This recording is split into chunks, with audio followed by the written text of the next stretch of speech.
this always happen? Like Something always happens. Something It's a always butterfly happens. effect. I change one thing and then it messes everything up on every single show, and yeah, so fun. I love here we Streamlabs. are. It's great. here we are. Oh, Streamlabs. Streamlabs. Yeah. Hey everybody, welcome to another episode of Out of Our Minds, I guess. Yeah. Out of Our League, where we get to interview really cool people. And today's guest is no exception. We have with us McKenna. How are you doing today? I'm doing fantastic. How are you? Doing well. Gage. Oh, everything's GF2 great. Cool. How are you doing? I'm fantastic, Phil. Thank you. Al, the Predator Tribesman. How are you today? I'm fantastic. I am very excited for this. Can't wait. Awesome. And Caesar Towers. Cesar Torres. How are you I today? got a little taco plushie. It was on my chair and somehow ended up over here, but now it's over here. So it's like I'm just Perfect. squishing this the whole time. I am Phil J. Woodward. And our special guest today is none other than Naomi Kyle. How are you doing today? I'm doing awesome. Oh, thanks for the claps, guys. I'm doing great.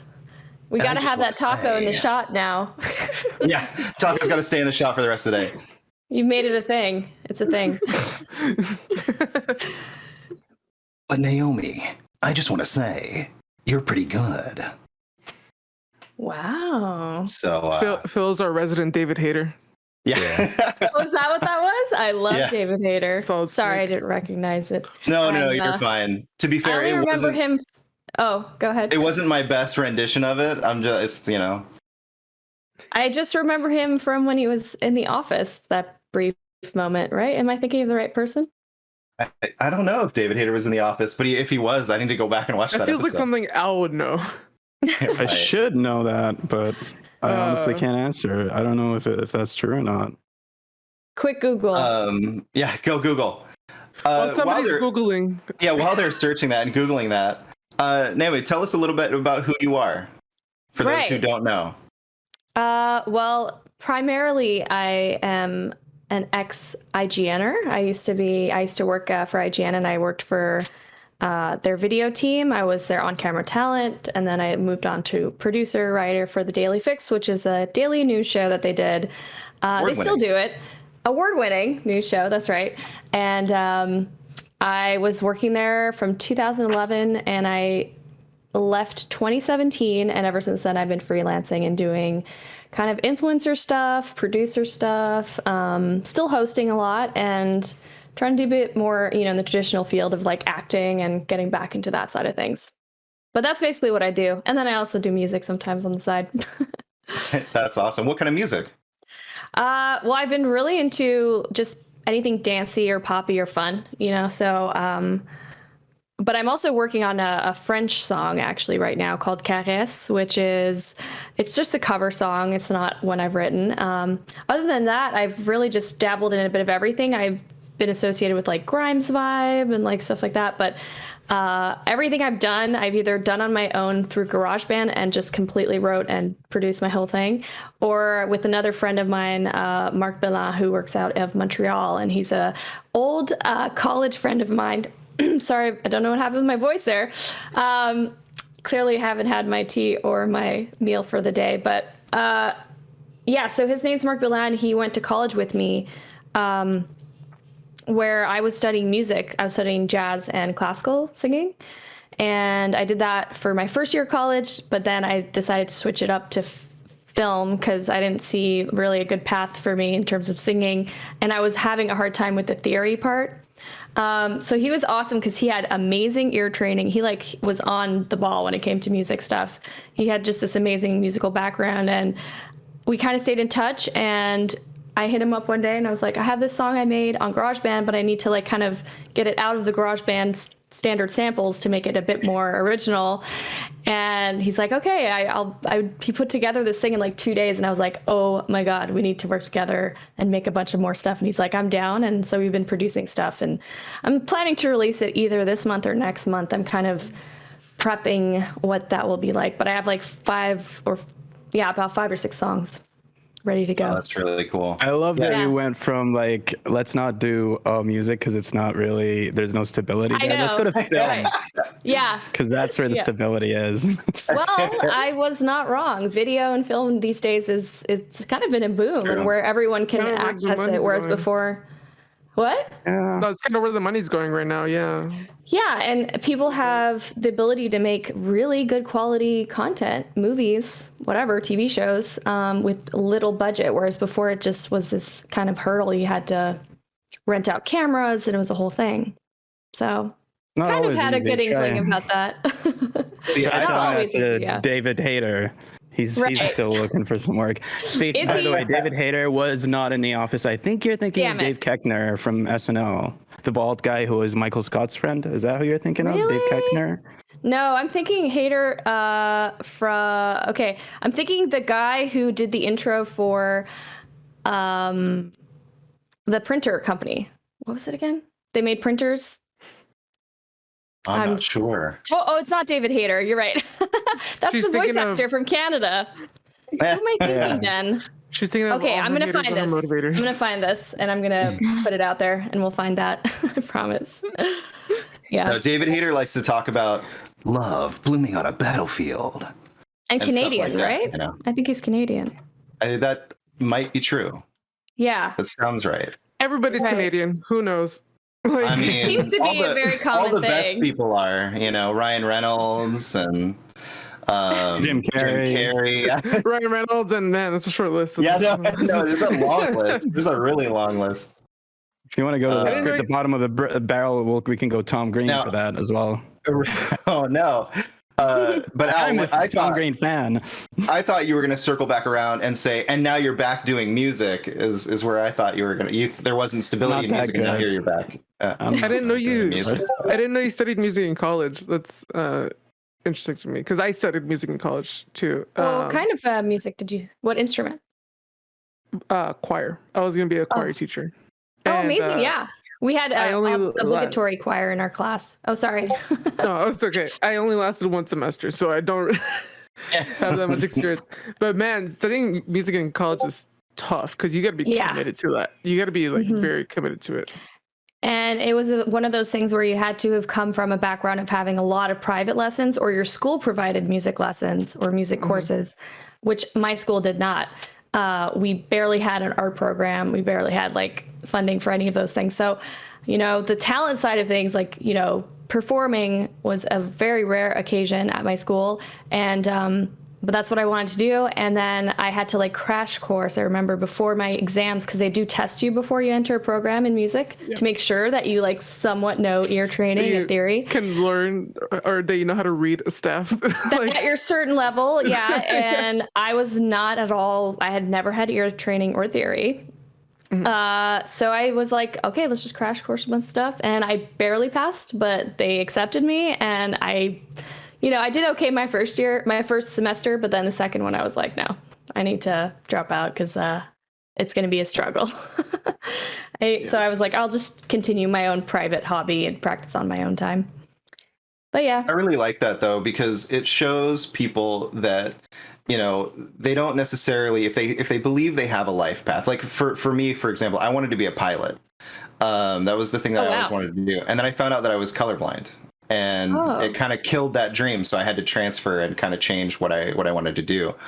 But I like that it shows that the career path that you have chosen may not be the one that you're going to be in, and things are going to change and doors are going to open, and there's always a different opportunity, because obviously it ended up working out really well for you. It's really funny talking to a lot of people. There's so many people that are like, oh wait, Naomi Kyle, that name sounds so familiar. And I was like, do you know IGN? And they're like, yeah, I am on IGN all the time. Well, do you know Daily Fix or any of their video content? Yeah. Oh my God, that's her. And I was like, yeah, that's who you're thinking of. That's awesome. So yeah, it's really cool to kind of have that. How did that start? Where did that kind of come into play? Like, did you start trying to be like auditioning for acting roles and then somehow this came about, or where did that come from? I did do acting private coaching and lessons in Montreal when I lived there. But I didn't have a rep, like I didn't have somebody submitting me for auditions or anything, but I was a model. So I would model on the side to cover for my expenses for college. And I was living on my own and all that stuff since I was 17. So I was like, I had to figure out job stuff. And I would work a weekend job at a music store, Steve's Music Store, which is very popular in Montreal. Anyone who's in Canada and probably a musician probably knows about this place, maybe. But it's got kind of like a good reputation. And I got that job, was working weekends, but throughout college, I would I just started, I was convinced actually by my boyfriend at the time that, I should just pursue it and see what happens. And if it doesn't work out, I won't do the modeling thing. But I submitted myself to this like really rare, tiny agency. I don't even think it's around anymore. And I met someone through that agency, another model who was like, oh my God, Naomi, you have the perfect face. I'm going to get you set up. I know all the big agencies. I know their emails. And I'm like, okay. So she like helped me take my photos, because you have to do like profile photos, full body photos, the whole thing. Just tell them your measurements and stuff. And she helped me get into one of the bigger agencies in Montreal called Next Canada. And then through that, this was like good income for me because, I was living on my own. So I would just do it every now and then. And I would never get an audition, like on camera audition. It was always just like, here, we're going to snap some photos. You're going to be part of this photo shoot. But the one time I did get a video one was the one I got, which was Gameloft, which is a Montreal Ubisoft, used to be Ubisoft owned mobile game maker. They make Splinter Cell games for mobile and tons of stuff. They used to make a ton of crazy like spin-off games. There was one that was like Halo but not Halo. There was one that was like Call of Duty but not Call of Duty. Yeah, a lot of stuff like that.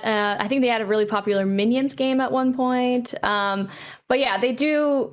They're a French company and they're headquartered out of probably France. But we had a division in Montreal, and that was where I auditioned. And I was the only, I guess, English-speaking gamer that they auditioned. They were auditioning models, which I thought was weird. But so that's how I started like posting. That was the first step that I took, was getting a job.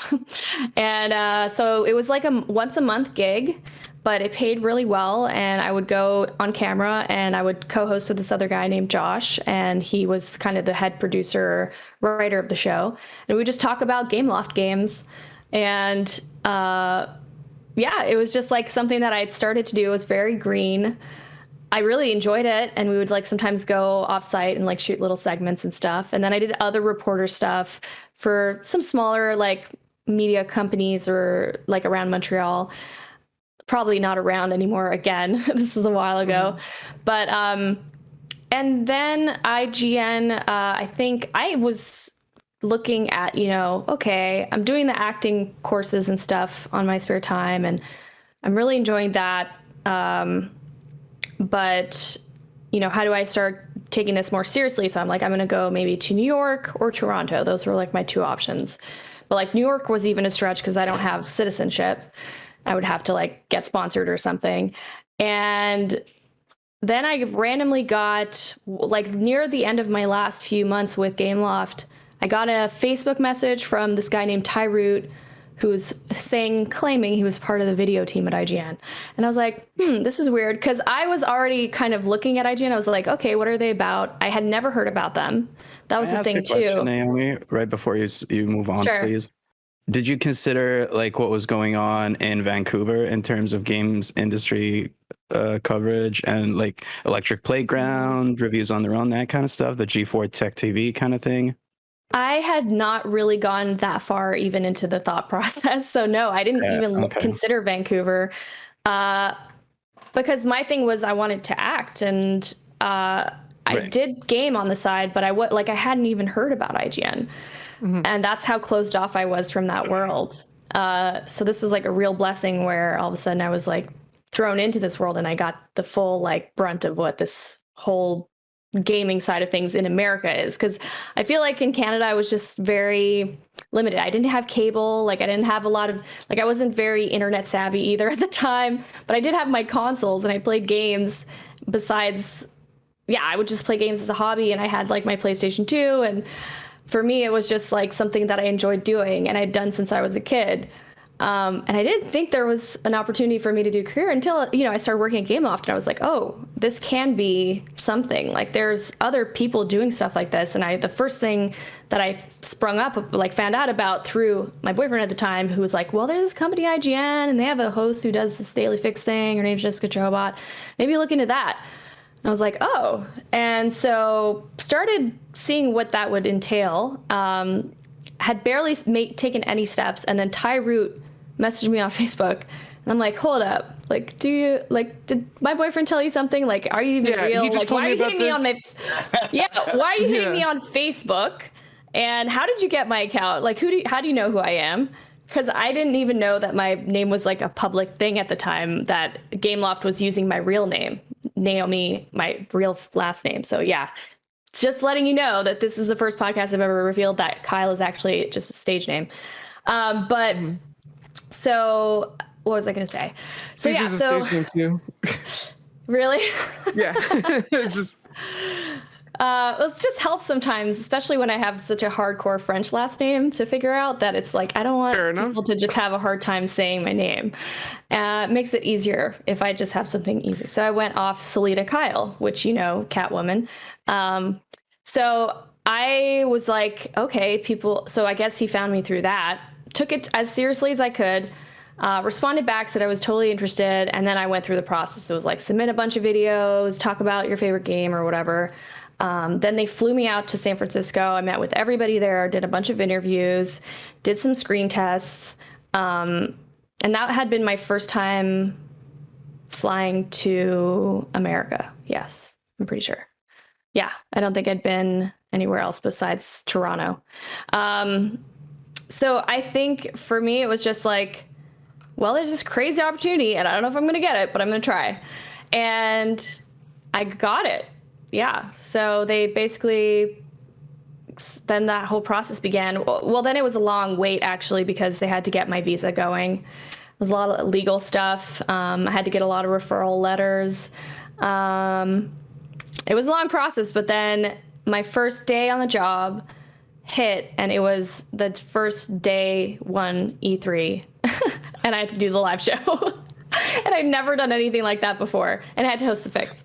So yeah, they pretty much threw me to the wolves on that one, but it was worth it. And I have to write a book about it because I can't even describe all the crazy experiences and things I went through ever since I started that job. It's been a whirlwind.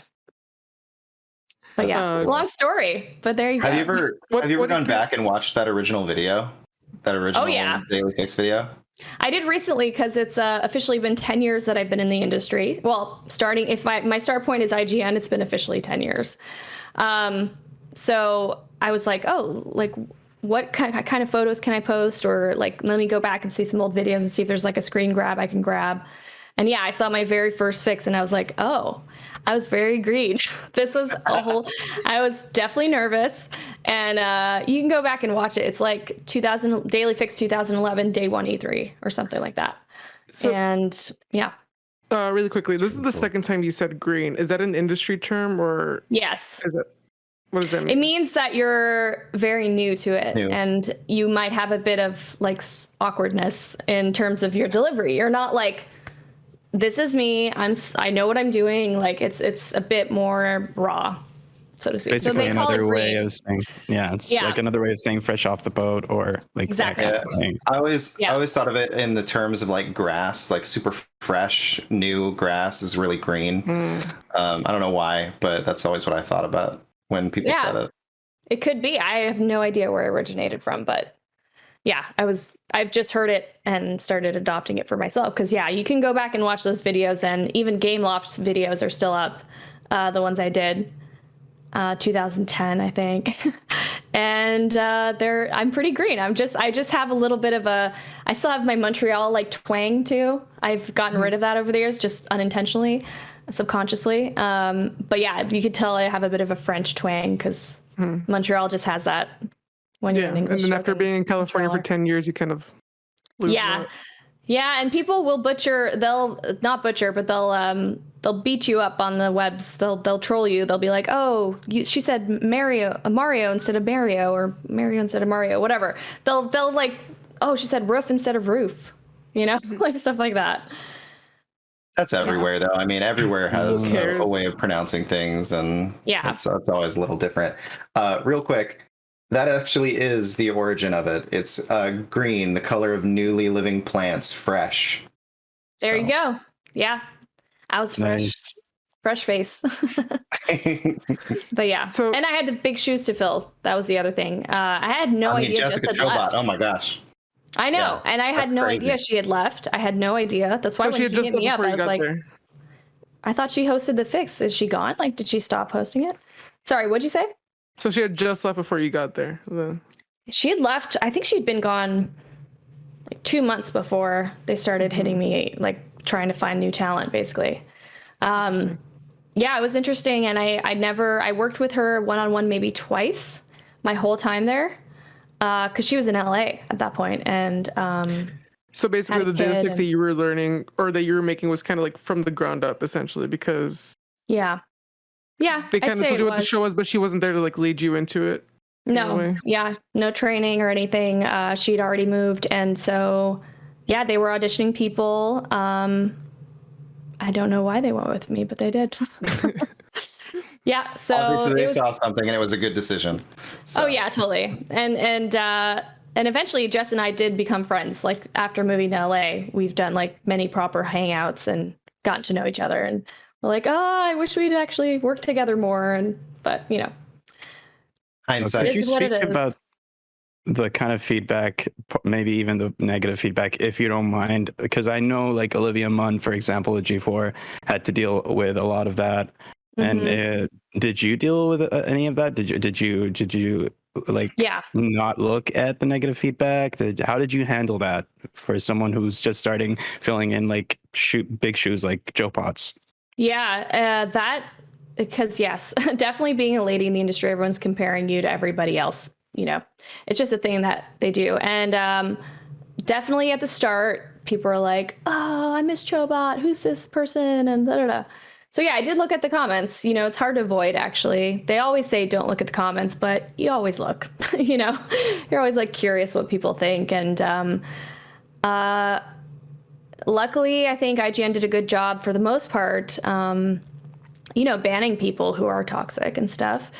I think eventually it got to me when I was on my own, when I didn't have like that whole support system of IGN. When I got on my own, I was like hypercritical of my own stuff because now I don't have IGN's entire infrastructure. I don't have their video team. Like I'm doing this all on my own. So it totally is a reflection of me. So I took it more personally, and it took me a little bit to like overcome and relearn what I had initially learned, which was, well, hold up. There's always going to be haters. Even some of the most perfect, like people that you idolize, who you think could do no wrong, get that kind of negative feedback. It's not you. It's definitely them. And they're just these people who like to bring down others because they're miserable. So it took me some time to like recenter myself and be like, okay, hold on. This is not me. This is just the internet. There are bad people out there who want to do bad things because they're hurting. And I can build a wall around that. I can like be a little bit tougher, have tougher skin because of that. So it's just a lot of, it ebbs and flows. You know, some days I'm like, I can't take it. I'll see a bad negative comment and it'll beat me up throughout the whole day. You know, I won't be able to get it off my mind. Then there's other days, and majority of the time, it is totally fine. You know, I'll see someone being negative, and I'll be like, "Oh, I'm sorry you're hurting. Hope you have a better day, my friend." You know.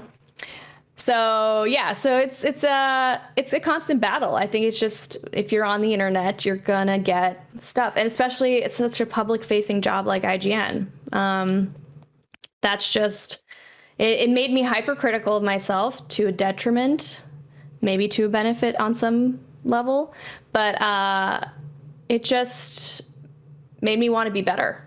Like it made me say, hey, like, and it made me want to be better, and made me want to be not like that, not somebody who's going around and talking down and hurting other people's feelings for no reason. But yeah. Did it affect your identity at all, since you have these other ambitions in other fields like acting and music? And because you know why? Because like I'm sure people were saying things like she's not a real gamer, and then having those other passions might just help that talk get to you even more. Yeah. And I know like Damon has his music, Altano has his music stuff. It shouldn't be like that, but I would love to hear you speak about that a little bit. Yeah, I think that's a really good question. Definitely, I struggled because I wanted to be so. Let's see. I kind of took this on as, okay, I'm not a reviewer. I'm not a writer. I mean, I do write, but I'm not like, I didn't go to journalism school or anything like that. So how do I make myself really embody this persona that I think IGN wants, that I think the audience would love, and kind of took it on as an acting role in a weird way, where I was, I was taking the stuff I already loved, like the games that I love, like Mass Effect and Zelda and all the games I grew up with. And I was like, I'm going to make that be me. That's going to be everything that I talk about. That's going to be my obsession. That's going to be the clothes that I wear, all that stuff. And who would I love to be watching when I'm playing a video game and I'm going to watch a video to talk about whatever the latest DLC pack is or something. So I was like, okay, let's do this. And I think for many years, that was just my goal. I was just like, I love the things I love, and I'm just going to be so passionate and talk about it to no end, and like kind of ignored the music acting part. For a long time, I was still in improv class and private coaching for the last 5 years of my time there. It took me a while to get settled in San Francisco because it was a big move.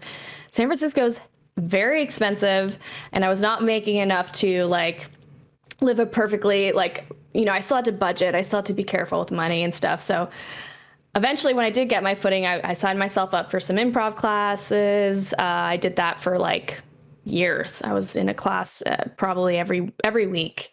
And it was just like a hop, skip, and a jump from the office, luckily. Then I had private coaching, which I would do, which was kind of a trek. So I would do that either virtually, or I would do that in person when I could.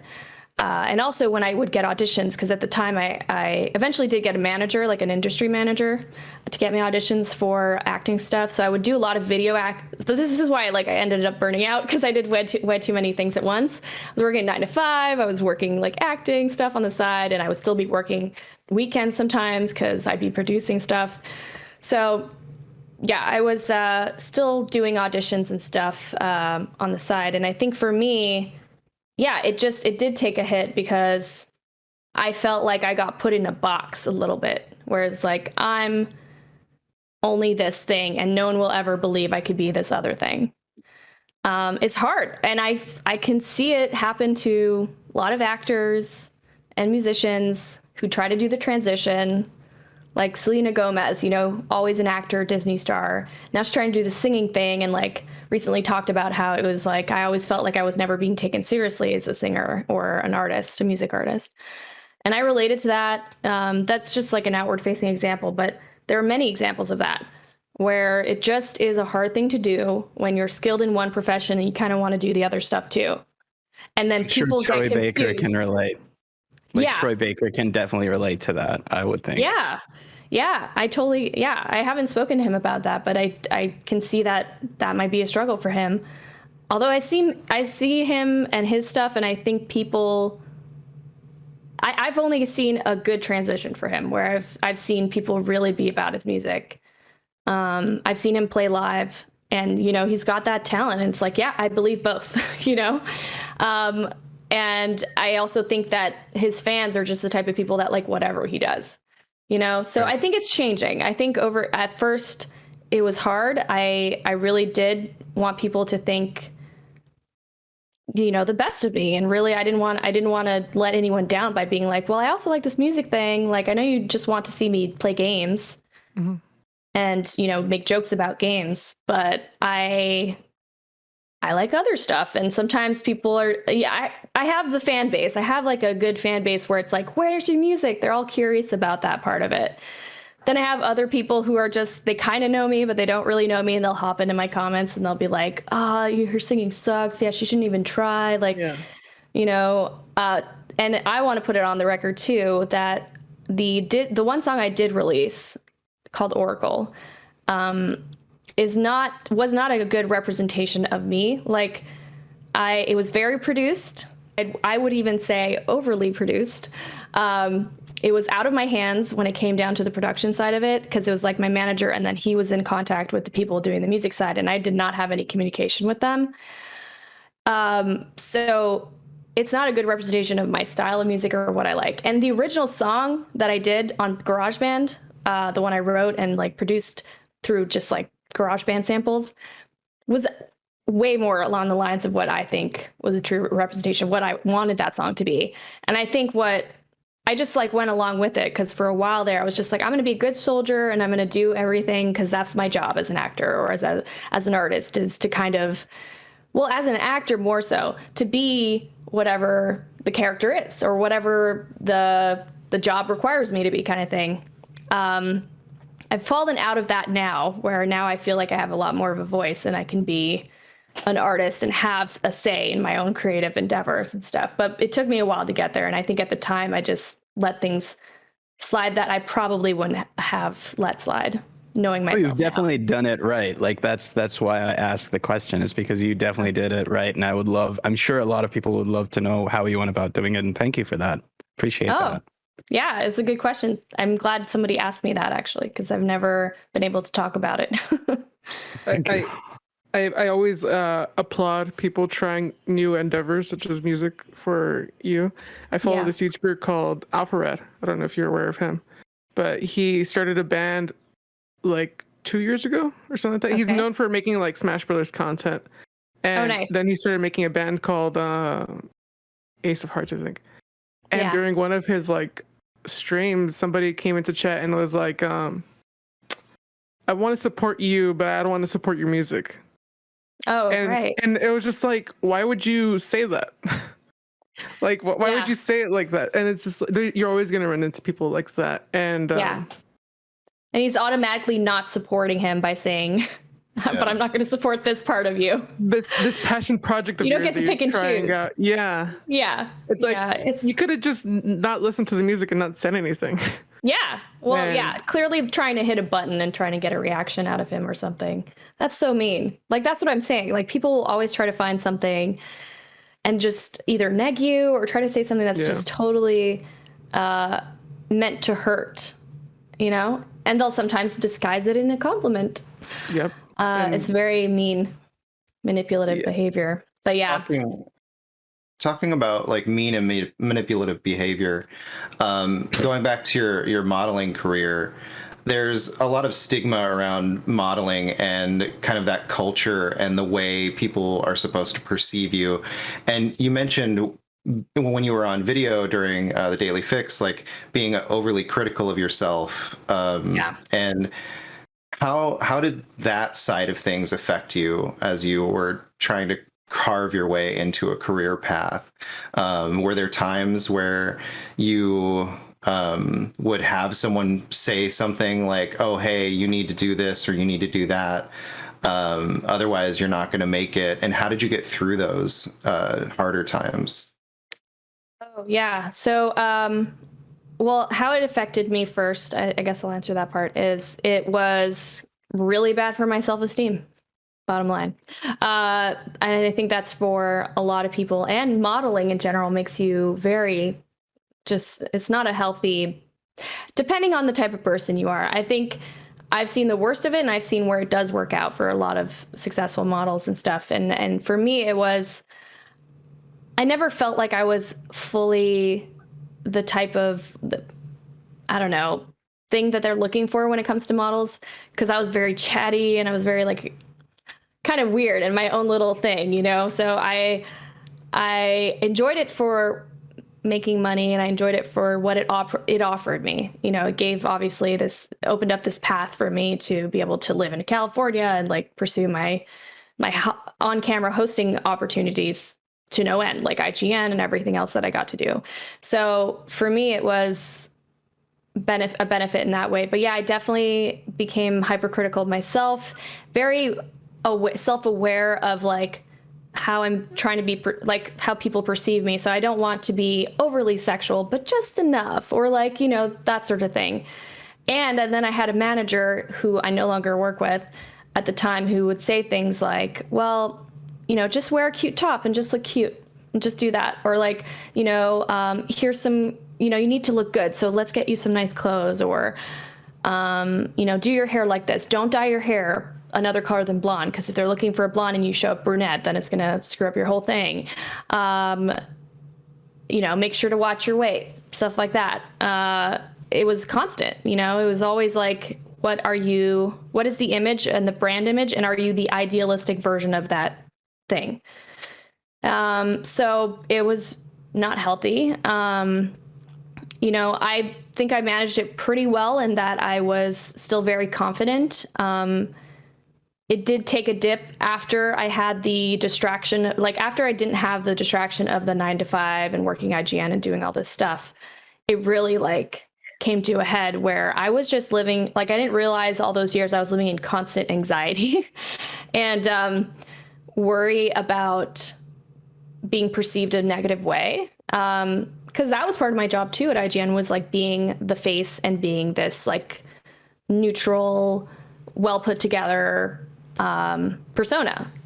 And whatever I do, want it or not, reflects on the company and vice versa. So I really wanted to be the idealistic thing. I was very afraid of tweeting my opinions about things. Like I think you've noticed maybe in the past few years, I've been a lot more vocal about that stuff, partly because I feel like that's, as a culture, something that we're doing a lot more of and are more open to and accepting to. Whereas I think the corporate mentality just stuck with me maybe a little bit too long.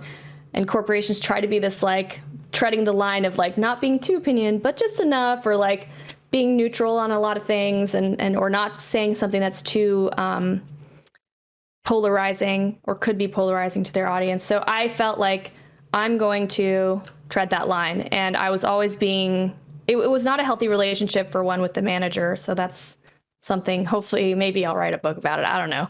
I'll have to talk about it one day, but that was a crazy, crazy experience I had. And I was very young. I was very impressionable too. So that's how it affected me. It was just not good for my self-esteem. I felt very, had to always be put together, even though I kind of liked that side of it too on some occasions. Like I liked being, like my grandmother's from an era, I love my grandmother. She's from an era of like always having your hair done, always makeup on, ready to be presented to the world at all times, even when you just don't go outside your house.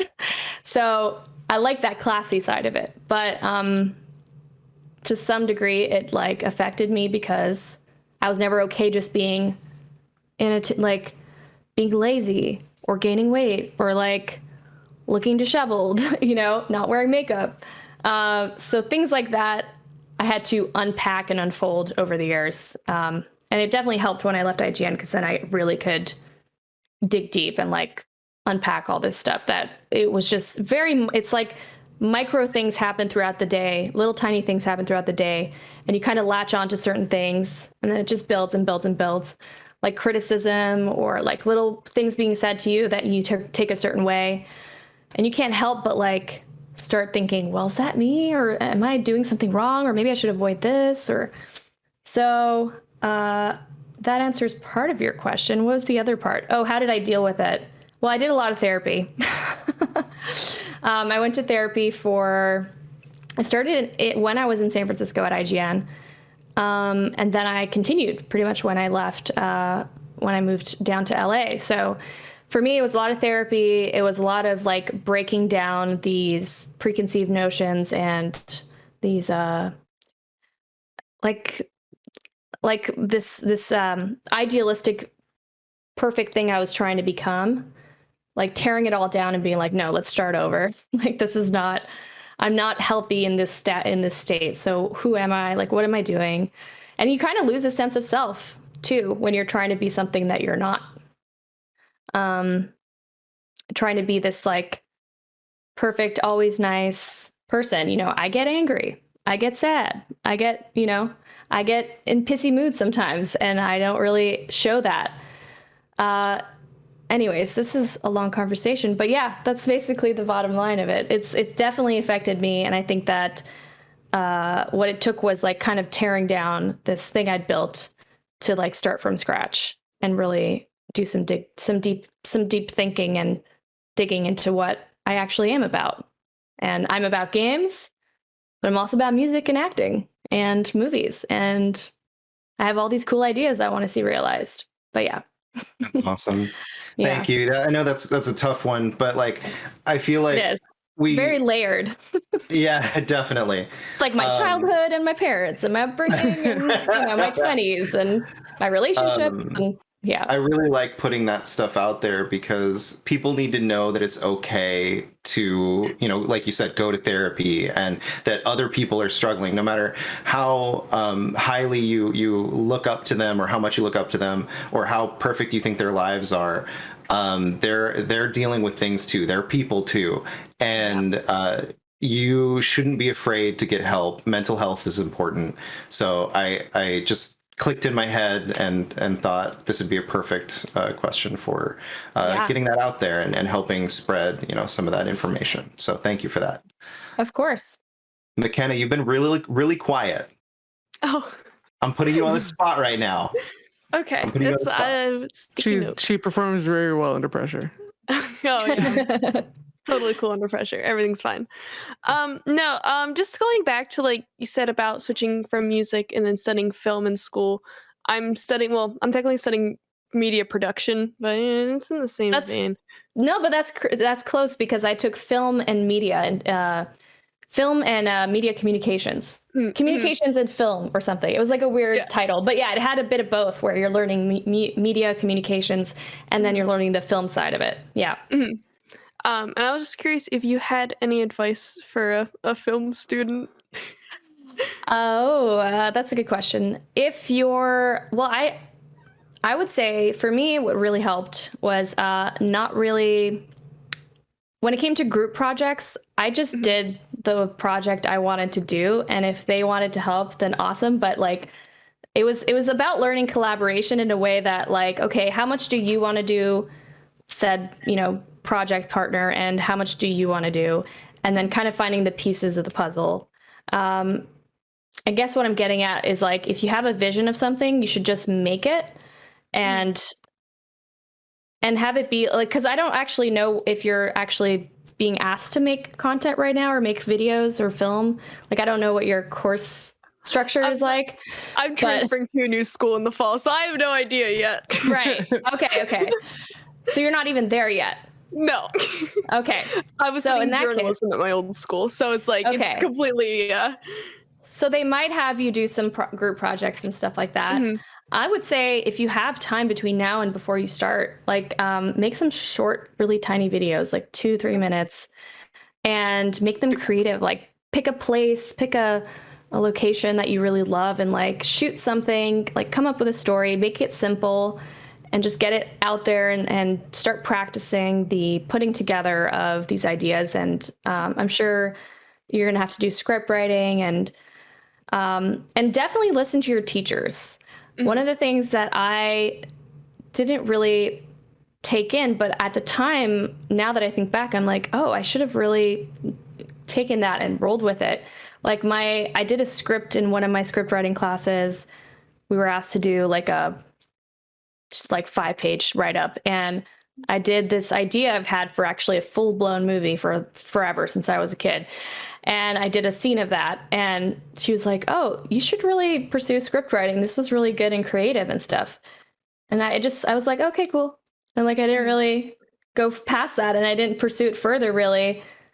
And now I'm at the age where I'm like, I should have just kept writing scripts, like why didn't I take that and like really take that as a good thing? I feel like trust your teachers is usually a good way to go at that level, I definitely try to be open to and also talk to them, like try to learn not to be, it's hard, but it's always a benefit to learn from somebody who's like gone through it and has so much life experience to be like if you have any questions, ask them. Like if you have any, like, do you want feedback? Like let them give you feedback, because they'll be honest with you. And that's the thing about teachers. They'll always be honest. At least the ones I've experienced, they've all been very like, they'll tell you the hard truth, and sometimes you just have to take it.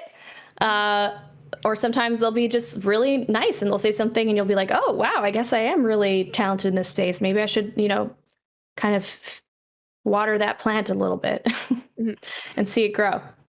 That's the only good advice I have. I'm sorry. No, it's kind of all over the place. Of course. I appreciate it all. Thank you. Of course. Well, while we're on the topic of advice, yeah. I'm pretty sure you're aware this last year has kind of brought up a swell of people having aspirations to be in the video games industry. Yes. Whether it be like journalism or making games or even just making stupid YouTube videos or whatever. My question for you is, how can somebody stand out in an industry that is already so like over capacity at this point? Yeah. I have that thought all the time. 'Cause it is really hard, I see like, I follow some smaller creators too sometimes, because I'm always like curious what they're doing. Sometimes they end up blowing up and I'm like, what? Like it's totally out of nowhere. And I'm like, oh, I guess they were onto something, because I clearly had a liking to their content even before they blew up. So, and it's a hard thing. I always worry about people. I guess I'm a worrier. I don't know. I get that from my mom. But like, I always worry, like, it is so hard. I don't know if I would be where I am right now if it weren't for that opportunity that IGN gave me. Mm-hmm. Like, I would feel, and this is kind of hard to hear, but like, I would feel so lost. I would not know where to start. 'Cause there are so many avenues. A lot of it is like based on luck. Sometimes it's just, who knows why some people are popular and others aren't, like, I think in my mind, everyone should have equal amount of followers and everyone should be, living out their dreams and have as many followers as they want. But it doesn't work like that, so it's still something I'm figuring out. Like if somebody were to try to pursue their passion, and I guess I'll take from what my therapist told me, which was like, what excites you, and like follow that. So for me, it was like, and this was a couple of years down the road after I'd started therapy. I was like talking about this song I'd heard and how I had a great idea for a scene and how that would work and like what it would look like. And I like basically formulated a whole short film around this one song idea. And it was like the spark, whatever you want to call it. And she was like, see, that's what you need to follow. Like that's like something beyond you, the universe or whatever, beyond some ethereal thing is happening right now. That's like magic. That's what a lot of creators describe as like this thing within them that they just have to get out, or that is sparked within them, a feeling or an emotion that they don't even understand why it came to them, but it did. And it's like they just ran with it, and it led them to wherever they are now. So for me, it's like follow the thing that just you want to do. Doesn't matter what it is. Like some people it's home decor, some people it's and it could be small steps. And also, okay, I'm gonna add to that. So yeah, so follow your passion, follow if you do get a spark. And then I totally get that some people don't get a spark. And actually, okay, so I'm formulating this idea as I go. Definitely go with that spark, try to create something, put it out there. Like you have nothing to lose. Life's too short to start worrying about like, I mean, I did it. There's some videos I held on to and never posted. And now I'm like, why the hell didn't I not post it? Nothing like in the scheme of things, when it comes to the internet, it's all little blips. It's all little moments. Like my post that you saw posted on Instagram yesterday is like a split second in your life. So knowing that, just posting it, like you're already doing the work. Like at that point, that's like half of the battle. It's like getting the courage to go and post the thing and get it out there and put it out in front of an audience. Cause that's the scary part too. It's like, people are going to judge your stuff and you have to be like, yeah, they're going to judge it. But at least I've stepped into the arena, which I've heard many people say. I think even Troy Baker has used that expression, but it's like, step into the arena and it's going to suck sometimes. You're going to get beat up sometimes, but at least you're there and they're the ones, you know, on the outside watching. They're not in the arena with you. They're not the ones taking the risk. So take some pride in that. Okay, but I want to also add, some people just don't get that spark. They don't have a passion. They don't have like one direction that they know for sure this is all they want to do for the rest of their life. And I heard this from a podcast. I forget who it was. I think it was the writer of Eat, Pray, Love was talking about this, where it's like she was going on for years telling people, here's my advice. Just follow your passion. Right? So easy. But for people who don't have a passion, that sucks. Like, no, I don't have a passion. What the fuck? That advice is garbage. Like now I can't do anything with that. So what she added to that and ended up changing her way of answering this question was just like, do different things. Some of it's going to suck. Some of it you're not going to like. If you're somebody who wants to do something, but you don't know what, and you fall into a waitressing job, or you fall into like somebody hits you up and is like, I want you to, you know, manage my social accounts or whatever it is. Just do that. And something else might come along the way, you know, like it's not even picking like a one direction. It's like choosing from a row of 10 different options. You choose one and then that will branch out and that will branch out. And it's like, it's these little things that sometimes people don't think about, that it's okay to not have a passion. And sometimes just the tiniest little thing, whatever, you're a janitor or something, something that could lead to other things. And also follow, you know, when people come to you and say, I would love for you to work with me on this, or if, you know, I need help with this, offer some help, you know, and then maybe along the way, you'll find what that passion is and you'll get more an idea of the direction. It's another long way of saying it's the journey, not the destination, but yeah. Something that came up while you were talking about that is one of my friends, you know, his hobby was painting like miniatures, Warhammer and stuff like that. And he loved doing it so much that he started putting himself on Twitch while he was painting. Nice. And he's built like quite a following just painting miniatures and talking to people. So it doesn't have to be this grand scale thing that you're passionate about either. It can be just something you enjoy doing and then just putting yourself out there. Now he's got people wanting full Warhammer sets painted by him. Oh, wow. You know, and he has this great Twitch following just from doing something he's passionate about and deciding to put himself out there.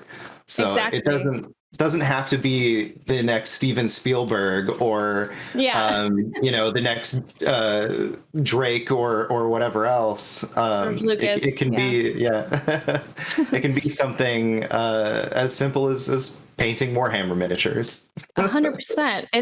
And it's like, I knew a friend who worked at a zoo and she was like, I love these, you should see what these animals do. I'm like, post it. Like, and then she started growing a following of like, she's just posting videos of the animals and what they do while she's working her job at the zoo, you know? And that's just what I'm saying. Like, it's one of those things where nowadays, like it used to be where you'd have one path to become a filmmaker, one path to become successful at anything. Now it's like branched out to these trillions different opportunities and ways that you can go about it. And it's just, I understand the struggle. Like I can see that fucking sucks these days. But luckily, in the flip side of that, there is an audience for everything nowadays. Like you can find a niche audience. That is the benefit nowadays. You don't have to be a Marvel movie actor to have an audience. You know, you can be a Twitch streamer, you could be a YouTuber, you can just be somebody who likes to tweet, you know, Daniel Craig saying The Weekend every weekend. Like that can be your thing, you know? And you'll gain an audience. And it might be small. It might be like, my YouTube videos don't do amazing, but I still do it because that's what I want to put out there in the world. And that's the little thing that tells me, I want to talk about this, or I want to talk about that. I'm going to make a video about it. And I actually really enjoy the editing process. So that's another thing that drives me to do it. And it's not, you kind of have to let go of this notion that it has to be, oh, but she has 1 million followers. And I know the comparison game kills you, and it's done it to me, as I know it's done it to so many people even in my field, like just hosts and stuff. And it's just like, yeah, it can kill your motivation, but you just got to realize like some of that's luck, some of that's just random, some of that's just, it's just so many different factors. But yeah. That's awesome. Real quick, I forgot to ask before the show, how much time do we have with you? I can go all day, and my fiance's hosting his friends today, so I've got the place to myself. Great, we got all day too. So let's talk about your childhood. Oh God, yeah. So let's pull into some community questions. Caesar, why don't you start? Oh, I wasn't ready. I know you weren't. You were ready to talk, but make jokes. I'm always ready to talk. Are you kidding me? Oh, okay. Did we have a whole segment on the last episode how you would purposely bring stuff up so you didn't have to talk? You would just get everybody else talking so you could sit back for 10 minutes and play Fortnite on the show? So, I don't play Fortnite on the show. That's Ben. But, Naomi, And what are Phil. your thoughts on Final Fantasy VII Remake? Final Fantasy VII Jesus Remake? Christ, here it is. Yes. You brought it up! If that's a question I need to take seriously, I need to know that now. That's a Okay. serious question that might drift off into something else. Okay. I really enjoyed it. There were some moments where it was like very nostalgic because it brought you back to the original, but overall, I was impressed with what they did with it. It's a beautiful game. I don't know if it captured me like the original, but that's just me. It's hard because there are moments. I'm actually playing through it for the first time right now.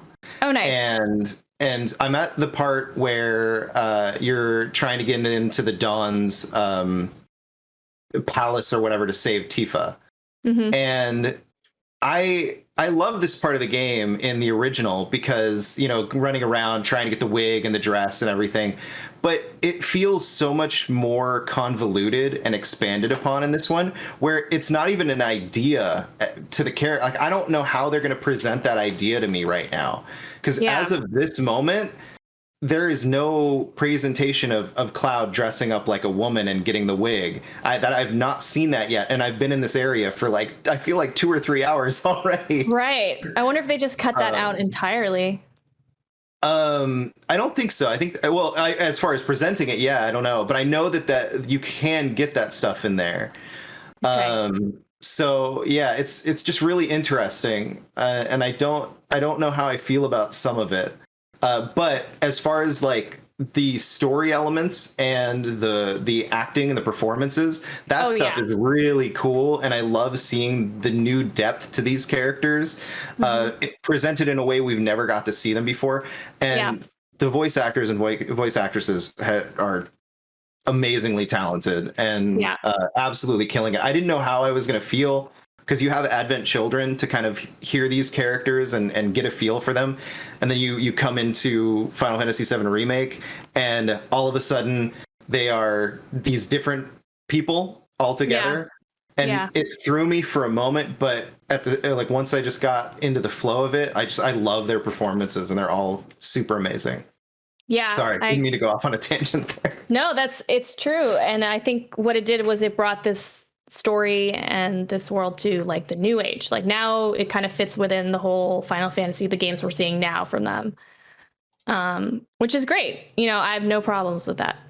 And it's more a style of game that I would actually be more into nowadays. Like I'm more into the first person, like action adventure style, almost open world, but not really.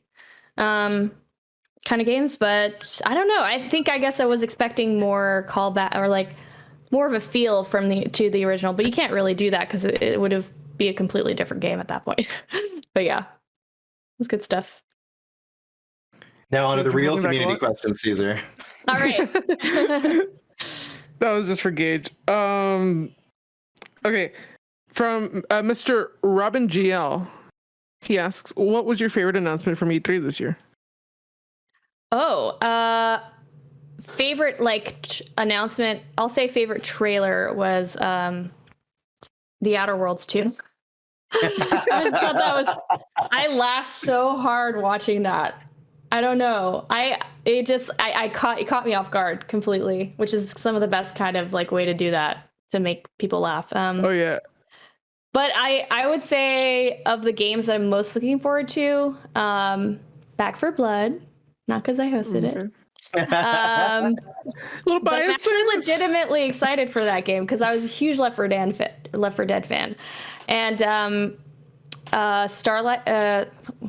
I'm gonna blank on this right now because Starfield. Oh my god, thank you. Sorry, I haven't had my coffee yet, so I'm in the same boat where I'm trying to find my words. Very cool. And I'm still gonna find who the frick that guy is in the office that I'm thinking about. Are you sure you're not thinking of Dave Keckner, the bald guy? No, He was on I'm SNL. thinking about the Saber. The first time we see Saber in the they're watching a TV and it's Saber and it's the commercial. It's some guy who I know is from old timey movies at some point. He's a very popular guy. Is presenting I'm on it. Yeah, he's saying, "Here it's Saber, da da da." You know, he's doing a whole presentation thing for the employees. It's when they got bought out by Saber. David Wallace.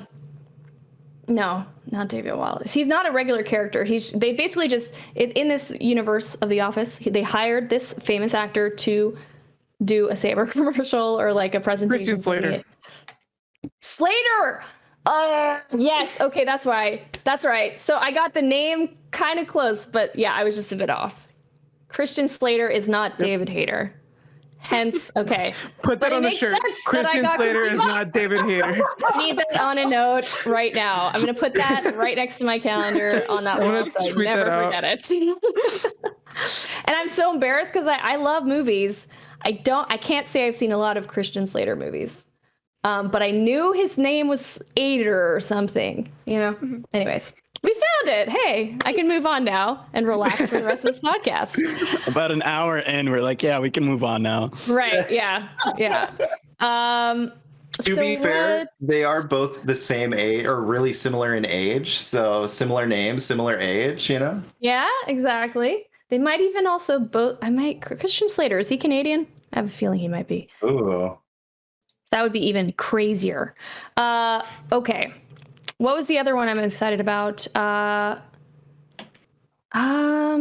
think those are the two, really.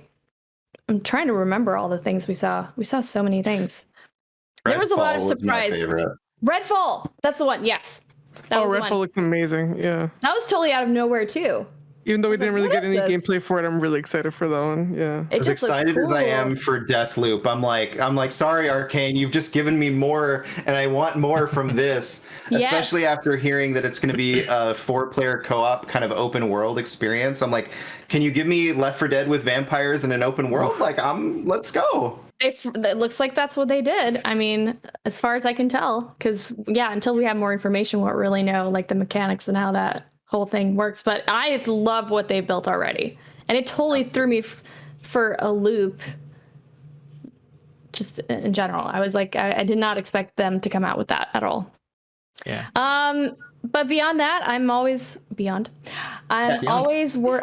hoping for Beyond Good and Evil 2 updates, but that's ways out. So that's another one I'm looking forward to. Do we think that's that Beyond ways Good out. and Evil is actually going to exist? You think? You think it's? What do you mean? I don't know. I feel like that what they've created so far, I feel like is going to transform into something that is not Beyond Good and Evil anymore. Yeah, I am worried about in terms of the art style and how big they went with it. Yeah. I feel like it's going to be more like Beyond Good and Evil Infinite. Yeah.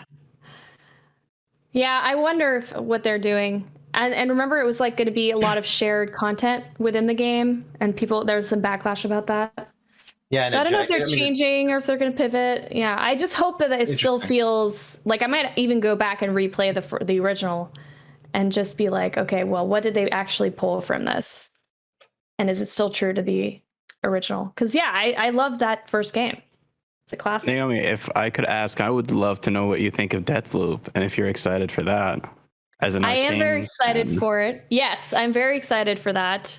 Yeah, I mean, look, the games that they have made and their track record, like I have no worries that that live up to the expectations that we have for it. It's a very cool concept. Yeah, I'm all on board. And I haven't seen the most recent stuff that they released about it, so no spoilers. But yeah, I should go back and read. If you've seen any of it, you've seen all of it at this point, honestly. You've seen all of it. At this point, okay. It was like 9 minutes of stuff we've already seen, just in different buildings. Okay, because It was basically for people that day. weren't sold on it already, is how I saw it. It's just for people that didn't. True, Yeah. very Okay, true. good to know. Because people were like, "Did you see it?" And I was like, "No, I wasn't there that day. I was sent home. I couldn't watch it." So I was driving.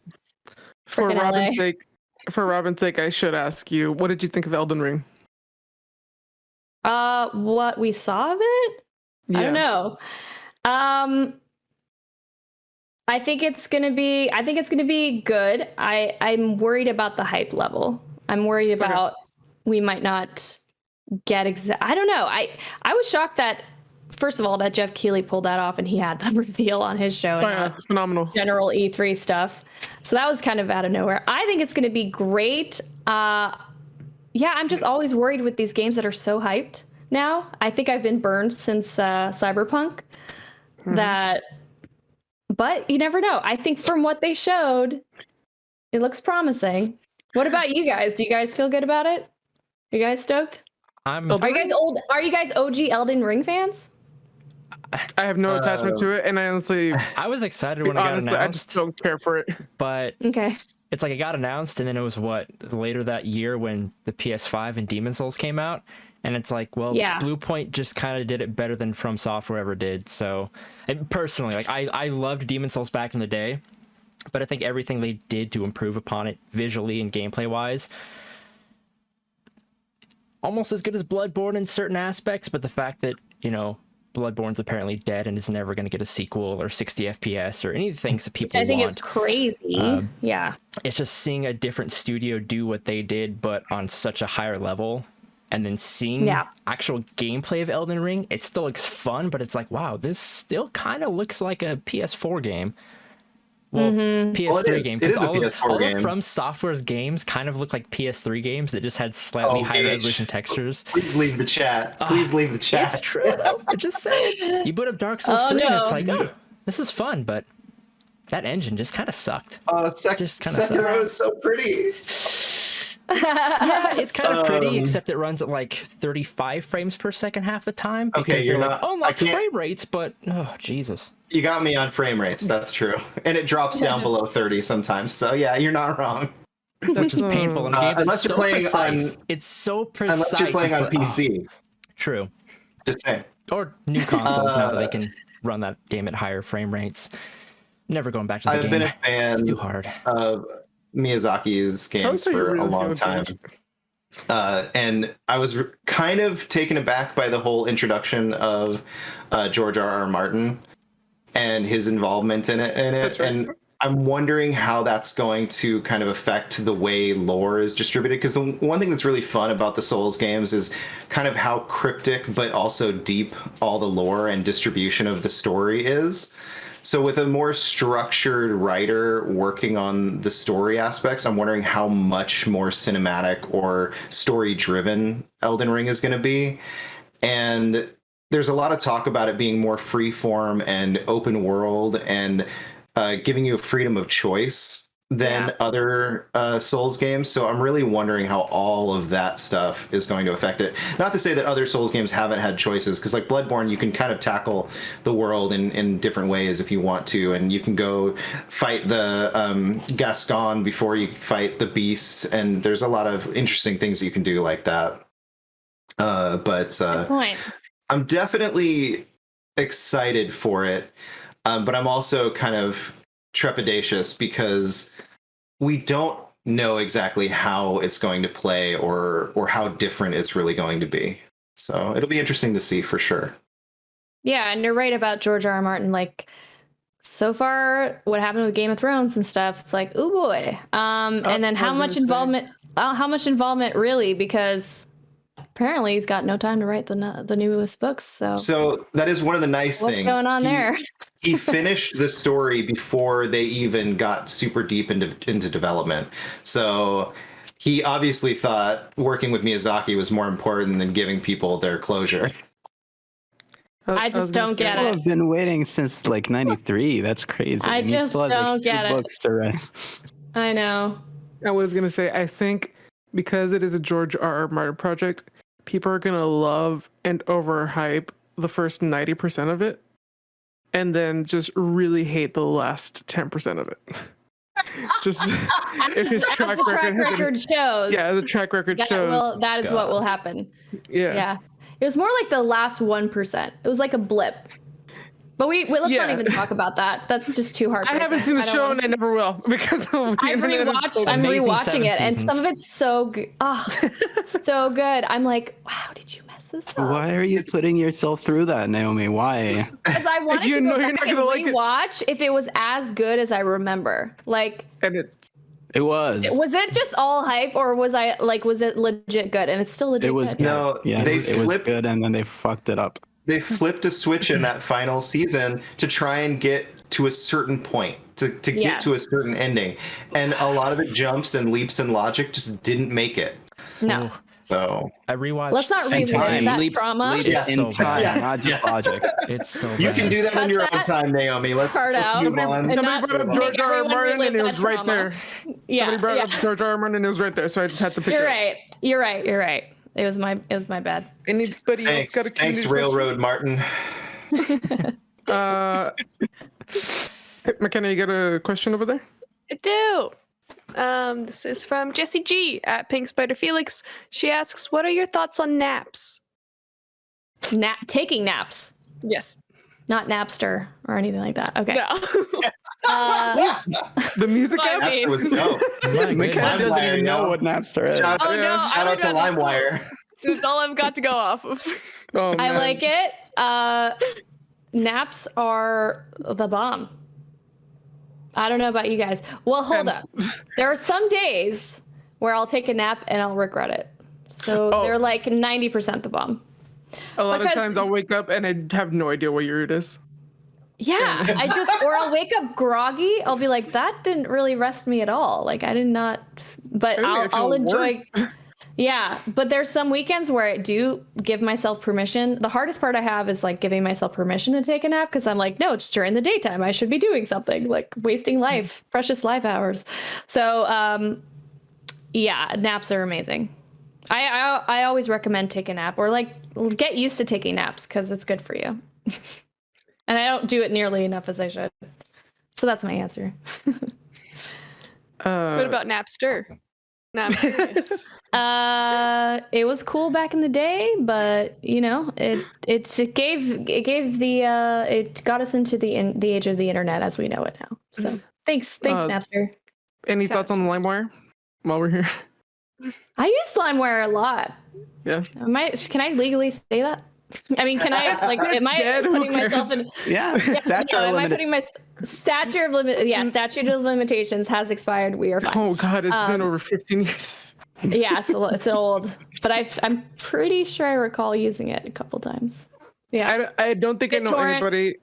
I don't think I know anybody over the age of 22 that hasn't used LimeWire. right. Yeah, just to let you guys know, we're not actually talking about the services back in the day. We're talking about their new coins, their new digital currencies that they've all been releasing, such as BitTorrent coin. We're not talking about the services or downloading programs. just so we're clear. Cryptocurrency, guys. Yeah. It's the future. I would I have totally a buy a community LimeWire question. NFT. Caesar, please, let's get off this topic. You want to talk about NFTs, Al? We can talk about NFTs if you want. I don't know anything, but we'll God. talk about it. I know, Al, what question do you have? Amanda, a good friend of the show, asks, one of the best artists in this community, what is something we can all do to be heard in the games industry? How do we get more diverse voices out there? What is the number one thing that would want to change or see change in the games industry? And thirdly, what's something you hope never changes in the games industry? That's a lot. That's a lot. That's 4 questions, I think. I feel like there's a 5th question. Did I give that one to you too? Yeah, I think we only allotted everybody one question. Oh yeah. Let's just. I'll read it again, and you can answer whichever part you want to answer. We'll just start with the first part, and then. Okay. What is something we can all do to be heard in the games industry? How do we get more diverse voices out? That itself is one question, kind of can be answered in one. I think just it sounds like kind of corporate, but or maybe not corporate's the word I'm looking for, synergy. But it's like not synergy, no. But yeah, synergy's great. We're all one. We're all the same. Synergy. So I have found in my experience that helping other, like doing research and finding these people and hitting them up and being like, hey, come work for me. Like I've always put out blasts sometimes for like jobs, like little like editing jobs or assistant jobs and stuff. And I really sift through a lot of the resumes and stuff that get sent my way, but I always try to look for people who are, for one, diverse and also have a different, unique voice that I haven't seen before, something that stands out. Now, how do you do that? It's not a science. It's not something you could just like fit in here's a list of how to have a voice and how to stand out. Right. It's not a checkbox thing. I think really just someone who had, like, it took me a while to find my voice. I think what you have to do is let go of your worries about how you're perceived. So it's like trying to be authentic self. Really just be so true to yourself that like you can be, I don't know, you can be an awful person and a great person and you're okay with that. You're not worried about what other people think. Doesn't mean be a jerk. There's a fine line between that. And I'm someone who's also just figured this out. I was I had a hard time figuring out how people just seemed to get being a human, like how to be in public and how to be a certain way, which I know sounds weird coming from someone like me, but I think it's just so hard to figure out like what makes a person stand out and unique, and like how come they seem to be super confident and I can't be super confident, or like. So I say just eventually you'll find your way, eventually you'll find your path and your voice. And it just takes a bit of self-reflection and like really looking inward a bit and being like, do I really like this? Am I really about this? What do I like? And some people never get to that point, but I think that's how you find your voice. And I think for diversity, it's as simple as it's not as simple. Nothing about this is simple. But I mean, corporations have taken this on, and what I found has worked in my experience is just finding those folks and really like bringing them in and making them a part of your community and reaching out. Like you guys have a great community with your stuff. Like hit up the people who you've seen who like maybe would go unnoticed and see what they're about, and bring them in, give them opportunities. Like, it's really all it takes. And as long as you see someone and it's like, I see this person's really, really is a good person, really being proactive and really wants this, like give them a chance. I think that's what it took for me. They gave me a chance and I'm here because of it. So. All right. I think I can try to sum up the second half of this. What is the number one thing you would want to change, see changed, and or what's something you hope never changes in the games industry? Okay. See changed. I would love it if we stopped crunch in the development side of things. That is garbage and totally a product of what is the word? Just capitalism. Product of capitalism. Yeah. Unrealistic expectations. Unrealistic expectations, mismanagement, but also just it's not at that point you're not acting because you care about this person, you care about the bottom line, you care about your job. It's like a selfish way of of running a business, and that you should always be considering about you should always be considerate about the human on the other end doing the job, whether you're a manager, whether you're the person working alongside a coworker. Like, we're all humans. We all have bad days. We all have lives outside of our jobs, which I think corporations or people who work in this like hustle culture seem to forget, that there's a side of life that you have to separate from work, because that's what I had to try to do for these past few years, is like, oh, I can do this just for fun. I don't need to monetize this. I don't need to make this a thing. Mm-hmm. And then to say about what I want to never change, I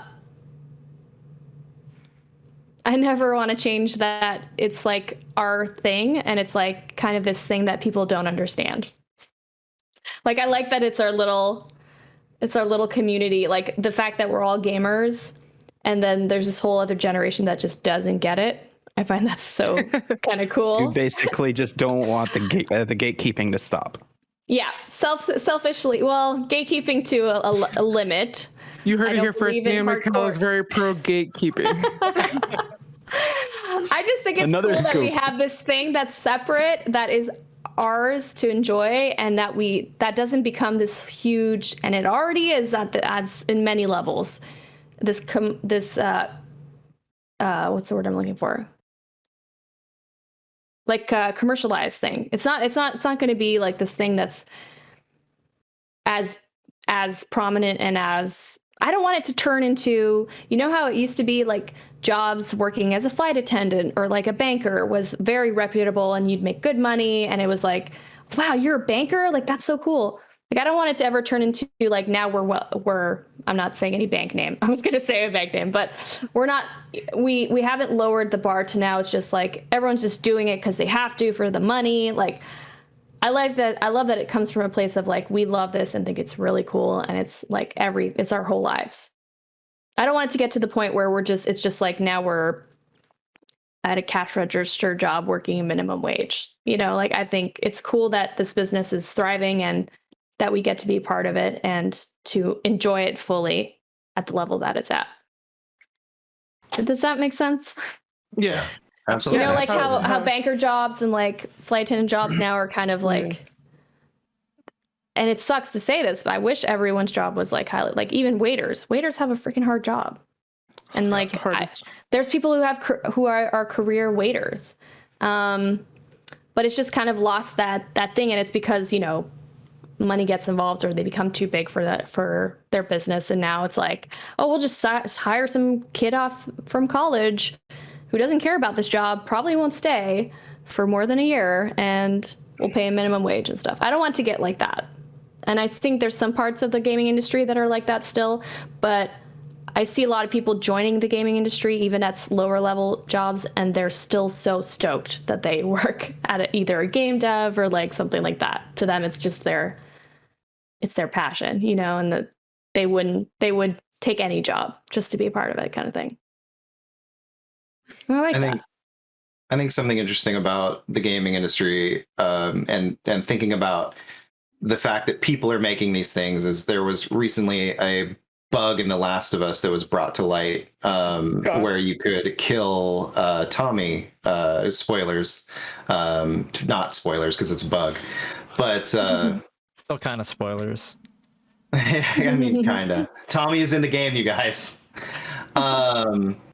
and it shows that even when there's just so many people working on something and things are brought up in the development cycle and whatnot, because of things like crunch, because of what's happening with behind the walls of that facility, things get shoveled under a rug because they don't have time to take care of it, or they get missed. And I like to say that video games are held together by shoestrings and bubblegum, because they are dreams that shouldn't even exist, and yet here they are. Yes, and yet here they are. Oh man, that's perfect. And it's not even duct tape, it's bubblegum. Yeah. That doesn't stick to anything. I mean, it sticks to some things, and it's not efficient. Exactly. I love the that. bottom of school chairs is all it sticks to. Yeah. Right. And your shoe. And then it hardens. Then you have to take it off with a knife. That's not good. Video games are hard, everybody. They are hard, but no, video games are bubble gum. They're Shoestrings and bubble gum. You heard it here first. Perfect. That's such a great way to put it. Gage, you got a question from the good people? Yes and no. So one of them has already kind of been talked about to an extent earlier on in the show with like dealing with negative comments, toxicity, and stuff like that. But I just like the way Gino phrases it. Good friend of the show, Gino Viteri. He's Greg Miller's sworn enemy. Long story there. His question is... Xavier Woods supports him, though, so it's okay. It's true. Xavier Woods is on his team, which is fantastic. What's the best We live sushi? a weird life. We do. It's weird, man. It's crazy. What's the best sushi roll? If you don't like sushi, what's the best bagel? If bagels aren't your style, what's the best way to combat toxicity on social media? I think I even saw this one tweeted at me, and I was like, I really hope they put this in the show. You did it. We all right. ask all of them, yeah. Yeah, they're great. So, best sushi roll, California. Am I wrong? I have to agree with that one. Is that the one that's like mostly rice and stuff? Crab stick. Usually it's crab. Oh, it's crab? Okay, no, that's the only one I like because I hate sushi, but I like the California roll. Okay, good. Yeah, I always get California and then a side of cucumber or avocado, depending what they have. And I will still answer the bagel one because I'm from Montreal, where, believe it or not, we have the best bagels in the world. It's no debate. They're water bagels, I think. The way that they're made, it's like they're called water bagels, and they're St. Viateur's is the place you get them at. They've got sesame seeds on it, and they are the freaking best. You can get them at the Montreal airport. They do have a St. Viateur bagel booth where you can get it. So if ever you pass through there, make sure to get one because you will have your mind blown. It is literally the best bagel ever. Second to that is breakfast bagels from Crossroads, a place right behind where I used to live in San Francisco. And then your question about toxicity in social media. I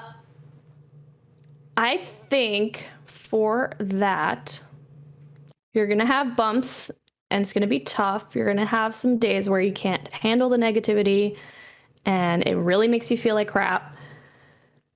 Just keep practicing and telling yourself they're the ones hurting. It's not about you. Everyone and their mother gets people like this talking to them at some point in their life. My dad the other day on Facebook had a negative comment from some rando. I don't know how, and who did this, but he was like, oh my God, now I get what you go through. I'm like, yeah, this is the internet. Welcome to the internet. Okay, Bo Burnham. Yeah, it's just, yeah. It's just, Bo Burnham totally nailed everything about the internet. Oh, okay. That. Yeah, such a great one. Great documentary. Great human. I just remember that those people are hurting. It's not about you. They would say that to their grandmother without her knowing on the interwebs. They wouldn't tell it to her face. That's the other thing. They would never tell you that to their face. And just ban them. Get them out of your life. Because they'll just keep spreading more toxicity. Don't be afraid of banning them. Because in the end, if someone came, if you had a coffee shop and you invited them to your place and they started saying that stuff, what would you do? You would kick them out. So just do that. Call my manager and then I'd go cry in the bathroom. That's what I do. No. This is Tuesday afternoon. I posted recently about the Loki skin in Fortnite and how I thought it would be so cool, being that Loki is a very gender fluid character. Oh yeah. And I used the term gender fluidity, and some random person on the internet decided that using the term gender fluidity was a bad thing or wrong. And it was the first time since I've been utilizing the internet, that someone went out of their way to randomly attack a random tweet that it didn't affect them at all. Like, I've been criticized before. I've had people, say, oh, this wasn't good, that wasn't good. But this is the first time that someone went out of their way to openly attack me. And it was for using a term like gender fluidity. And in his thread, he called me a degenerate. Jeez. Dude. I swear to God. That whole thread is a trip too, because he brings up like this random person brings up like the fact that Loki turned into a horse or whatever, and it's like, what are you saying?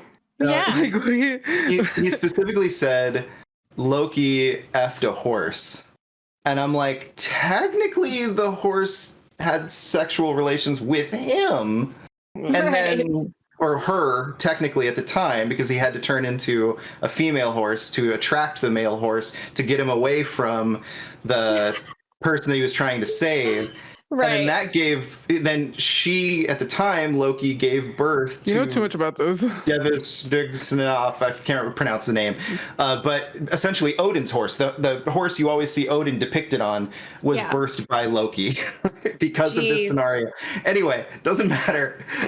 So I said that, and then he said something about it's still bestiality and it's gross, and I'm like, is it technically because he was a horse? Not really. Anyway, doesn't matter.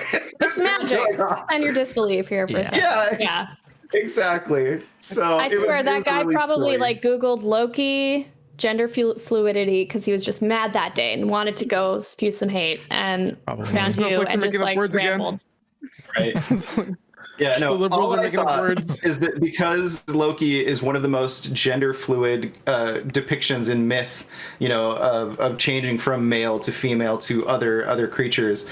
I think the only other one is probably Zeus that I think of just off the top of my head. I thought it would be really cool if and especially even in the Marvel adaptations of his character, he's been, female and whatnot. So I thought it would be really cool if there was a skin of him as a woman, a skin of him as a man, and maybe something that was in between, like a non-binary version of him that really didn't have like a sexual identity attached to it. Because it would be really cool. The perfect character for it. Anyway, again, tangent, don't need to go on that. But, you know why you don't have to worry about that guy, Phil? I just looked him up, and his pinned tweet is a pro-Trump tweet, so... Just don't even bother. Just ban him. Going back to like the internet comments thing, what you said, Naomi, reminded me of like this Conan O'Brien skit, this Conan O'Brien bit, where he's like talking about like people on the internet would never say stuff like that to your face. And he had a bunch of writers in the audience that were like saying stuff like, man, this guy sucks. Right. And like they'd be going back and forth, and then like out of nowhere some random guy would just be like, first. Yeah. So funny. Oh my God. I mean, it's true. It's true. It's that they hide under the face. Like, how brave are you that you hide on social media with an anonymous name and spew hate? Oh, you're so brave. Like, you would never say that to anybody to their face. And that's probably why they do it, is because it's like letting out this thing that they do want to do but can't do, and now they have to do it to us. But whatever. Yeah. That's why you can say, I'm sorry you're hurting. And I wish you the best. Mm-hmm. Good luck. I did end my conversation with him to tell him to have a great day. So, that's perfect. That's all you can do. That's all you can do. I hope you have a better day, bro. See you later. Yep, exactly. And then if they keep going, you just say, well, this guy's crazy. Okay. Just let him ramble on. I'm going to block him and he can continue to do that. The best is on YouTube, where you can just like hide from the channel. So they can just keep tweeting and commenting, and no one will ever see it. It just goes into the void. The worst kind of punishment, but the best. Yeah, that mute button on Twitter is my favorite thing ever. I'm just gonna mute you, because then they don't even know. They can just keep spewing it, and it's like, I'll never see it. It's great. That's right. That is what I should use the mute button more. Oh, it's fantastic. So good. Phil, do you have a community question? I do have a community question, but has McKenna asked both of hers yet? I have another one, yeah. It's also from Amanda. How do you organize your personal browser bookmarks? My Personal browser bookmarks. I can actually just pull it up here and organize those. Oh God, I didn't know that. Yeah, I do. So I have my browser bookmarks. I use Google Chrome, so I have all of my saved bookmarks at the top that I use the most, like the most frequent ones. So I have like my banking. I have Patreon, Title Case, which I use a lot. Does anyone use that? It's like a website that helps you title stuff like appropriately with the proper capitalization for stuff. I don't. But I'll use that. Trello, yeah, it's just titlecase.com, I think. Anyway, then so I have all my popular bookmarks there, the ones I use the most. Then I have other bookmarks, which is its own tab with a drop down, and it goes home styles. At the time I was looking for home, I was like saving Zillow pages. Then I have music that I like to listen to when I'm chilling. Then I have cool finds, which are just random articles. Like here's one, all you need to know about venture capital. Don't know why I saved that, but I saved that. Yeah, transcendental meditation. I don't think I ever finished reading that. Then there's fashion, which, God, I haven't used any of these tabs in forever. Then I have travel with like Montreal coffee shops to visit. Kyle wants to get a tattoo at one point, and we have to travel to go to his tattoo artist. I think somewhere, a state. I don't remember the state. And so I have like Kyle's tattoo trip that will eventually take one day. Then I have motivation. So I have like motivation with different YouTube videos. These are like why we self-sabotage. This is how you can trust the universe and let go. Most common traits successful artists share. You know your value, stuff like that. So there you go. That's awesome. Yeah. This whole thing came up because I was like, I don't use bookmarks. If I don't remember to go to the website, then I probably don't need to go there. It's true. I use them all the time, though. It's true. And plus, Google Chrome like saves all your searches anyway. Unless you reset your cookies, then you're screwed. But you can also, if you log into Chrome, can't you like go from computer to computer and it'll save everything over? That's kind of cool. Yes, it saves all your bookmarks and everything. Mm-hmm. Yay, Chrome. Yay. My community question comes from Ben, please be excited. Ben, please be excited. He's this guy. He's this guy from New Zealand. He does a lot of photoshops about something called a milk mommy. Seems like a cool dude. He seems like a cool guy. He says, I'd love to know the process or what the process is like for some of your amazing cosplay photo shoots. And how's the voiceover work going? Oh, nice. Voiceover work, I did a reel, but I haven't got called for any jobs yet. But I also need to hit up my agent actually to start putting me in the voice acting department pool of talent. Anyways, so that's the update on that. And as for cosplay stuff, I try to go with simple cosplay stuff that I know I can purchase a lot of the stuff already made. So, or I'll hit up other cosplayers and be like, do you think you can make an alternate version of this? With my current Patreon, basically I have it where I'm going to be doing one cosplay every quarter of a character, and I'm going to break it up into 3 different types of that character. So like if this character has 3 different skins or 3 different types of ways of being, like, you know, there's a female Loki and a male Loki. So I'm going to pick the character. I've already chosen the one for the, that I'm doing in September, but I haven't announced it yet, so I'm keeping it on the DL.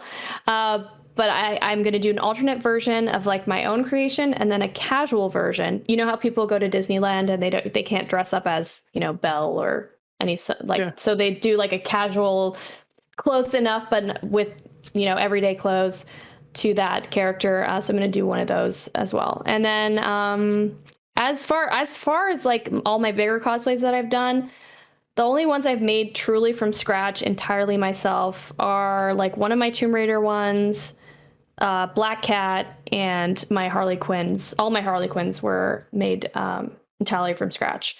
Like not through a cosplayer, not like through a costume shop or anything like that. So purchased all the items, put them all together, painted stuff if I needed to, created little ornaments, stuff like that. I try to keep it simple. I'm not like a skilled seamstress. I don't do armor. I don't do I don't have a sewing machine, actually. I did for a long time. I used to sew curtains and stuff like that. But my seamstressing, my ability when it comes to making clothes is very limited. It's like very basic. So yeah, I try to buy stuff that's already made, pull it together, and then otherwise I'll contract it out to someone else to do it. But yeah, the hardest one I did was Black Cat because I had to do a spandex suit. So I bought this like Amazon skin tight leotard thing, and I couldn't figure out how to make the lines that she has. She has like white lines that go around and create a shape. So I tried ribbon. You can't sew ribbon to spandex to like leotard material. It does not work. But you can use special. It's like draw on gel basically for t-shirts, and that will stretch along with the material. But ribbon does not work, which, see, if I was a seamstress, I would have known this, but I'm not. So I had to like buy another suit because I ruined the first one, and it's the whole thing. Spider-Man cartoon, and it's not like the greatest representation of her character. Old. Yeah, exactly. So I was really excited to see her in the new game, but I ruined the first one, and it's the whole thing. The gel worked really well. Yeah, it's stuff you find at Michael's, you know, t-shirts. Cool. You could do sparkles, you could do all sorts of stuff, and so I just found this white gel. I forget what it's called. I have this whole craft station next to me, but anyway. I get a question from Miss Erica at Ambelina. How do you feel about the Canadians making the finals? Well, they got the closest they ever have in years and years and years and years. I don't know how many years. I feel like 25 years or something, but they... Better than England in football, that's all I know. First time in 55 years, Tom, that's what I heard. Kumail, if you're watching. It's coming home on Sunday, though. You know? Coming home. It's coming home, everybody. Yeah, I only ever followed hockey, or a bit of soccer for a while, but I'm not that well versed in that world either. Footy. So, but no, I obviously am from like Quebec, so Montreal, go Habs go is like a whole thing, and they came so close many times, and then now they finally made it to the finals. Didn't get it, but at least what that does do is gives me hope for next year that maybe they'll actually take it home and win the Stanley. Because that's the thing with the Habs, if you don't know. They have a lot of Stanley Cups. I think they still hold the world record for most Stanley Cups, but they haven't won one in a minute, you know? So there's always hope that the game already happened and they lost. Well, the question was from last week. So. Oh, that makes sense. Yeah. Yeah. It was them against Tampa, and Tampa won. Oh, okay. Yeah. Awkward. I guess to ask a more relevant question, Gino asks, have you ever considered trying the award-winning MMO Final Fantasy XIV online? Me? Yes. Oh yeah, I think I did try playing it with Jess, but I had like connection issues or something. I think it kept not. Oh, I think it was like my PC couldn't handle it at the time or something. I forget. Well, Jose Ruckus follows it up and says, you know, it has some kind of a free trial you can try up to Heaven's Ward. Gino's on a campaign to like get everybody to try or play Final Fantasy 14. Okay. And we have one more real community question. Sorry, Gino. Hoodie asks, and this is one of my favorite questions. How are you? I'm doing great. I'm doing very now that we're in 2021 and we are almost at the end of this thing, I'm doing awesome. I'm very excited. And I have a house and a cute puppy and doing cool projects. So life is good. Speaking of, is traveling something you're looking forward to? Yes. Yeah, actually, I might travel in August because my parents are getting their second vaccine the 22nd. I have to wait 2 weeks after that, and then I can go back home and see them after probably 2 years now. It's been. That's awesome. Yeah, and my grandmother, who's amazing. She's like the matriarch of the family, and we just can't wait to go back home. And I just miss going back there, and plus it's summertime, which is the best time to visit then. So yeah, I definitely look forward to that. Been dreaming about like going back to Paris and like, well, maybe even the Middle East at one point. I don't know. Hey, thank you for the have very fond memories. I have very fond memories of going to. I went to Bahrain, Dubai, and Abu Dhabi. Nice. Could you talk about different that? years. If you ever expected anything like that working with IGN, if that even I did not. What was that like? Well, they hit me up and I didn't know that they were like that willing to have me out there. Because they had an IGN convention, which I don't know if they still do it. Because there's an IGN Middle East, right? I shouldn't tell you this. Like, there's an IGN Middle East, and yes, they were the ones organizing the conventions until they started getting like IGN people out here, and that was very exciting for a lot of people here because Troy Baker, there are a lot of IGN Game of Thrones cast members. Like I met the guy who plays Joffrey, who I'm blanking on the name right now, and Poor kid. I know, but he's actually awesome and totally cool with everything. No, yeah, I just say poor kid because like at that time, man, he got so many horrible letters and death threats and just all this crazy stuff from those people that he said we should ignore. Yeah, I just can't believe that all the hate that goes towards. I never get that. It's an actor. He's playing a role. This is not who he is. Like, please use your brain a little. But it's just horrible what they did to him. But yeah, it was every time I went, it was its own unique experience and so much fun because you get the special treatment. Basically, like what they did for Joffrey and the cast of Game of Thrones, and then myself and Troy Baker, we were given like the whole tour of like each city, like given the whole experience, and we didn't have to pay. We were flown out there. They put up in the nicest places. I felt very like celebrity-esque. I'm like, this is what every celebrity must feel like, just getting the special treatment everywhere you go. But felt very fortunate to have been given the opportunity, and I have very fond memories of every place I visited. The malls in Dubai, got to go up to the Burj Khalifa. Got to go to the mosques and get to tour of like that whole experience. What a beautiful mosque in I think it believes Abu Dhabi, but I forget the name of the place. Sorry about that. My memory's horrible. And I just had an amazing experience. And we were put up at one point, I think this was for Dubai. It was like a resort by the beach. So I basically had a vacation. Nice. And then I got to meet everybody at the convention. And of course, IGN Middle East, everyone who works for that company that I worked and met with at the time were awesome and drove me around everywhere and took us out to dinner. I got to, what was it with do you know Diesel from, like, he's an old wrestler. Do you guys know who Diesel is? Kevin, I forget his last name. Vin? What? Kevin Diesel. Kevin. Yeah. Anyways, I just got a whole, like, it was just amazing. It was beautiful. That's cool. And I got a good taste of like what that whole experience is like. Kevin Nash. Kevin Nash.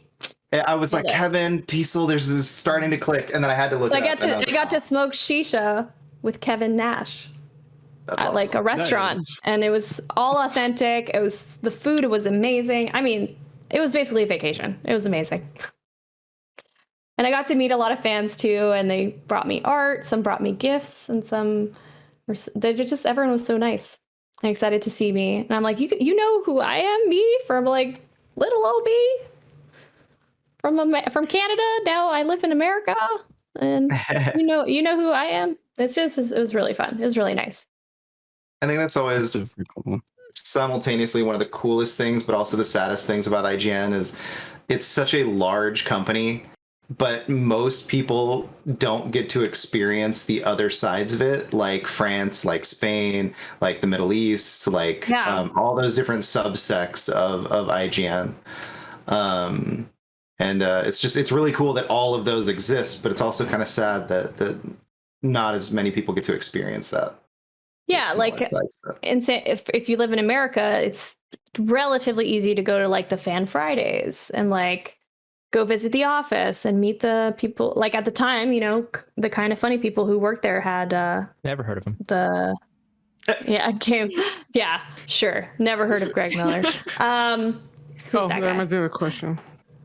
Okay. Yeah, we'll get there. I'm just saying, like, if you're in America, you get to experience, like, we used to do a lot of signings and stuff like that at events. So, yeah, you get a full-on experience if you're here in America, but definitely harder if you're flying in from overseas or don't get to experience all of that good stuff. If I'm not mistaken, I think even the people running conventions and, like, what turned into IGN Middle East was just, like, an independent website that IGN bought out. Yeah.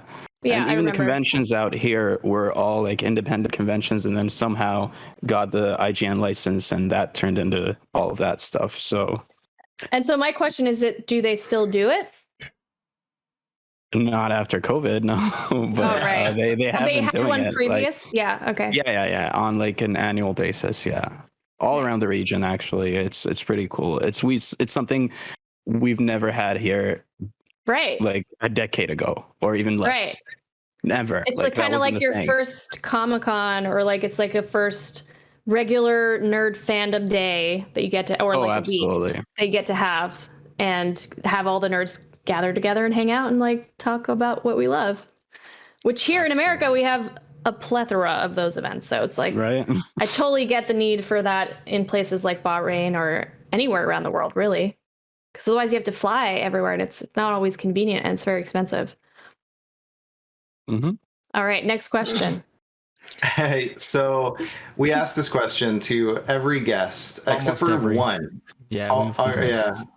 Who didn't get the question? Tommy Earl Jenkins didn't get it. Yeah. Because we were just so engrossed in the conversation with him, we completely forgot. And then the person who usually asks it wasn't here. And then also, what's that? He's still not here. That's true. Yeah, he's not here this episode either. So also, he has zero connection to the person that is the center of this question. So it just wasn't organically brought up in any way. Anyway, obviously you know Greg Miller. Mm-hmm. You know who he is. Yes. You've dealt with this man. You've. I like the wording "dealt with this man." I like that. Like, he is a person to be dealt with. So he is insane. He's crazy. He's wild. The fact that he is able to respond to so many people that submit fan stuff to him, or respond to a comment on Twitter, or like a post on Instagram, or whatever else he's doing 24/7 while being on a stream or on a podcast, while having to stream 8 hours a day and whatnot. Even now with a kid on the way, it's wild. There have been theories coming up as to what Greg Miller is, not who Greg Miller is. Is he a robot, a cyborg? Does he have multiple copies of himself, clones? Does he have a rejuvenation chamber that keeps him fresh and alive? Can he respond from said rejuvenation chamber? How does he do everything that he does? What do you think is gives him the ability to be everywhere at once? Well, he's an alien. Thanks for watching this episode of Outer League, everybody. Oh god, that was good. Yeah, no, I'm just kidding. I am the same in that I think, what the hell? Like, this guy is he's doing everything, and I can barely do everything. Like, I can barely get up some days. Like, I don't know. How does this guy have the stamina, the energy? Like, he's just a machine, you know? He's just able to... He plows through all. I'm using some terrible words right now. So within the context of what we're talking about, he can take all the things, his responsibilities, and get them all done in a crazy short amount of time, and I just don't get it. I think what it is he's just got, he's just got a joie de vivre, like an energy that it's like, I am so blessed. He understands that living is a blessing. Everything that's happened in his life is a blessing. He really thrives off of that, I think, and that's what motivates him to do all the things he does. Because he's an alien. To respond to everybody, and also that he's an alien. Yeah. I was gonna say, well, you said alien first, so we're going with that one. Yeah. It was my fresh in my mind because I just rewatched Independence Day. Oh. I was like, oh, they have advanced technology and they're pretty. They can fly, 20 billion light years to another planet. So maybe that's Greg. It's also the kind of answer we were looking for, as opposed to like a joie de vivre. I was waiting for you to say, right. I know. I was going to say I was going to wait. I was waiting for you to say alien. And I'm like, you didn't think of alien? I think my favorite answer was alien. Someone probably did. Yeah. They have other words other than robot? We've had so many answers at this point. I can't keep track of them. I think someone already said alien. I think so. God damn it. I think so. We'll have to. We'll have to go back. 25 people. To be fair, yeah, answers. So how many episodes have we done of this show? I don't know. I should know. And we ask every person. You upload all of them, don't you? What is the most obscure one you've heard? The most my favorite one. I have a hands down easy answer for that. Cameron Kennedy said he was like he's part of a prototype system, and like they've gotten them wrong before, and they finally have perfected the Greg Miller as Greg Miller is in this day and age. But he also said that one of the earlier failed prototypes was Rosie O'Donnell, and that to me just killed me. Rosie O'Donnell is only a failed prototype of Greg Miller, and I will never forget that. That's really good. That's really funny. One of the ones that I liked was he's got a twin brother that looks just like him that nobody knows about. Right. And he's the one who's always responding to like the DMs, or like if there's a picture of Greg just chilling somewhere, that's twin Greg. Like if he's not with the Kind of Funny crew or doing a show. And so he's just like always there in the background, but nobody knows he exists. Yeah, he's got him locked up in a cage somewhere. Like he just takes him. He's like a hermit, basically, just lives in Greg's basement or something. That's kind of dark. But it's funny. So one thing I do know could be a possibility is maybe he gives access to his socials to some of his employees. Because I have an assistant, and I've done that before, where I've said, "Can you just go and like respond to some of these things?" Enough for that, though. I feel like if he gave access to like Snowbike or Blessing or somebody, it would be a disaster. It'd have to be someone you trust. Yeah, it'd be Joey. Joey. Well, they would totally troll him all the time. Joey makes sense. I like the idea that it's actually just Portillo in control of I always love that. My dog too. I'm like, Odie's barking downstairs. He just texted you. He's really mad you didn't feed him or something. I just love the idea of thinking about dogs in a way where they can text someone. Yeah. Oh, it'd be so cute. It's just be like, what would Odie say in a text right now? He'd be like, haha, lol. Is that a reference to The Mask, by the way? Oh, maybe. Odie? No, I have seen The Mask recently. Again, also funny enough. No, it wasn't. No, it was Milo. Odin. Well, yeah, Milo's the dog, and yeah, you're right. It's Milo. And actually, it's funny because it's a Loki mask. Do you remember that? Wait, this is gonna kill me now. What movie? No, it's Milo. It's Odie. It's from Garfield. Garfield. Yeah. Right. So, but his name's actually Odin, but we nickname him Odie. It's a thing. Odie Bodie. We have all sorts of weird names for him. Pretty great. But it'd be so cute if he could text message me. He'd be like, "Come down and play now," or RN. RN. Right now. Anyway. Right now. It'd just be cute if dogs could text, right? He would just send you the song "Feed Me" from Little Shop of Horrors over and over again.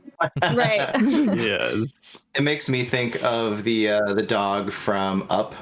He's got the little voice communicator. Oh, yeah. Oh, That's what it makes me think of. But it would be like, Doug, but it would be like a transponder that translates its, the dog's Its thoughts. thoughts to the phone. Because how amazing would that be to have a Oh my technology like gosh, that? a real insight into dog, though, brain too. impulses.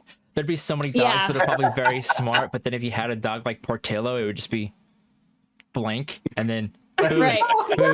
food. Just repeat words. Yeah. there's a Rick and Morty episode. I don't watch Rick and Morty, but I just know of this one Good show. where like they make like a smart dog or whatever, and like he has like control of like this robot, and he breaks down his sister's door, and he's like, "Why did you cut off my testicles, Heather?" Oh, Or that's something so like that. good. Because that's what they would say. Yeah. All right, Dogs are did anyone? they're humans too, as they say. Yeah, right. Did anyone else Dog have any are better. questions they wanted to throw out there? I think most of I have mine a were strange one. answered. Oh, go Okay. for it, Al. I'll try to make it quick. You are in charge of greenlighting a 10-episode order of an HBO show. Do you give it to Assassin's Creed or do you give it to Dishonored? Dishonored. Dishonored. Okay. I mean, sorry. And who show runs that? And who show runs it? What was that, Phil? Was it the way that she went? Come on. Was it that? Phil? Was it that? Yeah. Okay. Who show runs it? Yeah. McElhaney. Do you know who that is? Wow. Is that Rob McElhaney you're talking about? Yeah. God, Because that'd be he show amazing. runs. Well, I don't know if he show runs, but he did show run Always Sunny in Philadelphia. Oh yeah, absolutely. But he's been doing stuff with Mythic Quest, So which is good. also a Ubisoft produced show. That I'm like, oh my god, this guy is good at everything. Like he doesn't just do comedy well; he does drama really well. And I think he'd have a fuck ton, pardon my French, fun doing Say a whatever you Dishonored want. like. Three Like F-bombs before we get an apology. I love it. oh, really? I've said it more than once. Okay. Well, anyways, Do you know what else don't is care. really funny about that, Naomi? Do you know about the crossover they did with Sunny and Game of Thrones? Where the Sunny guys wrote a Game of Thrones episode and the Game of Thrones guys wrote a Sunny I episode? vaguely remember that. Yeah, that happened. don't. So, Oh, I so just that don't happened remember. where they made a serious Game of Thrones episode? Yes, So it's absolutely. the final episode. See, that's what I'm actually. saying. Or- There's like a hidden talent there that hasn't been explored enough. Like I feel like he needs a chance to really take a very lore heavy game like Dishonored and bring it to life, and he would crush it. That would be I But I amazing. don't think I think he's known for comedy, but I think there's a whole other side to him that we haven't really gotten a good taste of. We can kind of see it a bit in Mythic Quest, and I didn't Definitely. know about the Game of Thrones thing, so there you go. It was and actually the fits episode. perfectly because it's it's game devs making Yeah. TV shows. So It was actually the episode where they had the Starbucks cup in the shot, and that was in the script. Like, are you kidding? No, it was a joke. He's- That's Oh my god, you got me. Caesar. Sorry, I'm very gullible. That's something you'll learn about me. I think that's I'm too an trusting. interesting thing about like going back to being kind of stuck in a box is comedic actors oftentimes, because they're so good with timing, Yes. they have such a great range of doing multiple things, but people only see them in that one way. yeah, So when they, pigeonholed. yeah, It also exactly. works the other way, where you're really serious, but you're actually really funny. Yeah. Yeah. Like it happened to John Hamm, where he was God, I a love John serious, like brooding, amazing person in Mad Men. Well, not so amazing, terrible person, but Right, right. you know. Amazing actor. Yeah. And then he started doing comedy, and I'm like, hold up, this guy's funny. And same thing with Chris Hemsworth. Yep. Where I was like, this guy's got the comedic timing, even though you don't see him like that, because he's just like super hot and like, I will say, you know. not the biggest fan of Ghostbusters 2016, but man, Chris Hemsworth made me laugh a lot in that movie. He's Oh my so god, he funny. was so good in that movie. So what I'm good in saying. that movie. An aquarium That's is a what I'm saying. submarine for fish. Ah, yeah, that's my stomach. In case you guys didn't hear. Oh, you're good. For- We're almost. We're almost For your done. information, I Almost have done. not eaten breakfast or had coffee. I have yet. not either. Oh. I went straight in here. So didn't I'm either. right I there went with straight you. in. You know what happened? I had a dream last night. I have very vivid dreams, and I had a dream where Odie had a paw that basically got fucked up, like really badly injured. And I woke up from that at 5 this morning. It was like 5:30, and I couldn't fall back asleep. Then I fell back asleep at 7 a.m. slept till 9, and then I had to get up for this. And I swear I just woke up from that 2-hour bout of sleeping and I felt so tired. And so it took me a long time to get ready for this. I was like, I'm just going to drink some water. I'm not going to eat. I'm just going to like go right into this. That 10% when naps are not the bomb. That was like, would you count that as a nap though? At 2 hours? No, that's still sleep. Part of your sleep. That's still partial sleep. Yeah, part of the sleep cycle. But I feel like when it's broken up into a smaller time like that, then it then becomes more into a realm of nap. Okay. No, a nap is under an hour. You think? How is that I even know possible? I had 4-hour 4-hour naps midday. It's not a nap. That's just sleeping. That's just sleeping. Yeah. Well, whatever. Sleeping's awesome. My wife would disagree with you, Al. Yeah, yeah. I've definitely taken like afternoon naps that last 2 hours.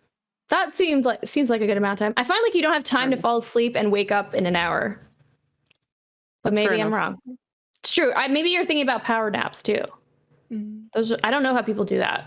30 minutes like to get some sleep? No way. Takes me 30 minutes just to fall asleep. Exactly. Yeah. Okay, sorry. You were going to ask a question. Camille could just sleep anywhere. I don't even remember anymore. I just want to apologize for blurting out the name earlier when you were saying Assassin's Creed. I just want to say I'm sorry in general. Just because I did not mean to say anything. It just like hit my brain and came out of my mouth. It's all good. Anyway, this awkward moment is a great place to end the show, I think. It's a really awkward moment. So a lot of the times we end on these great, like, profound moments where the guest goes on this like really long monologue about something, and it's like so impactful that we're like, okay, we got to cut the show there. That's too amazing. Let's go ahead and cut it. But really, it's really fitting of. Really, it's really fitting of us for it to be more like this. Or I, for example, or it ends where I throw a chair across the room. That's true too. You never predict what happens on these shows. Sorry, Kyle. Have you actually done that? Yeah. Yes. Literally our last episode. Last episode with Kyle Stevenson. It's because we were doing like a conspiracy theory thing, and I just kept escalating, and I was like, well, it's got to end with me throwing my chair. And so I just picked it up and just threw it. You made a choice and you just went with it. Gotta commit. To close the show, we like to ask just some like rapid fire fun little questions. And first question, favorite video game console? PlayStation. The original PlayStation. Oh, do I have to say the specific like the one that you owned, your favorite console that you owned. PlayStation 2. Yeah. Okay. Favorite game on the PlayStation 2? Splinter Cell Chaos Theory. Ooh. How mad are you that they haven't released a new Splinter Cell? I'm very mad, and I've been very vocal about it. How upset are you that the only Splinter Cell news we got during Metroid game instead of Splinter Cell? What? How upset are you that the only Splinter Cell news we got over E3 was that they're making the Splinter Cell anime? I know, which I think is actually a good indication that they might eventually go back to the games, because it's like trying to get the hype back up. And if the anime is really good, people are going to want a game again. The hype's already there, though. I feel like so many people are so vocal. Agree. But I would disagree. I think nowadays you need like a precursor, and I think there's a lot of people doing that with stuff right now, where they're like releasing something small for the end goal to be. I don't know if that really matters for Ubisoft, though. I don't think they care enough, because everybody. I mean, look at what they're doing with Assassin's Creed. I don't know anybody who wants an Assassin's Creed live service game. We love DLC and stuff, but I'm pretty sure everybody's like, hey, we want, the traditional Assassin's Creed. They just do what they want. And they're just like, hey, we're going to give you guys this instead. It's like, well, why? I know. Why are you doing this? I know. Meanwhile, they have all these other great IPs they could expand upon and stuff. Yeah. I don't know. Yeah, I think, it's going to be... Yeah, I don't know why they're like more Assassin's Creed, but that's where the money's at, I guess. They must have made an executive decision that made sense, but we just don't know the whole story. Yeah. But yeah. Sorry, that was not rapid fire. No, it's okay. I went off on a tangent. We all went off on that tangent. We'll just say that the gun jammed. It's fine. So the next question is favorite movie. Just off the top of your head. Doesn't have to be like Lord of the your Rings true trilogy. all. Okay. That's 3 movies, but whatever. That's Titanic. Fine. Okay. Okay. One of those 2. Favorite musical artist? As of right now, Dua Can't say Lipa. yourself. Dua Lipa's Yeah, great. I'm a fan of me, but I aspire to an even bigger version of me. Best piece of advice that someone ever gave you? Probably something my therapist said, or something. Perfect answer. I love it. Very profound. Right? Now I have to think about it.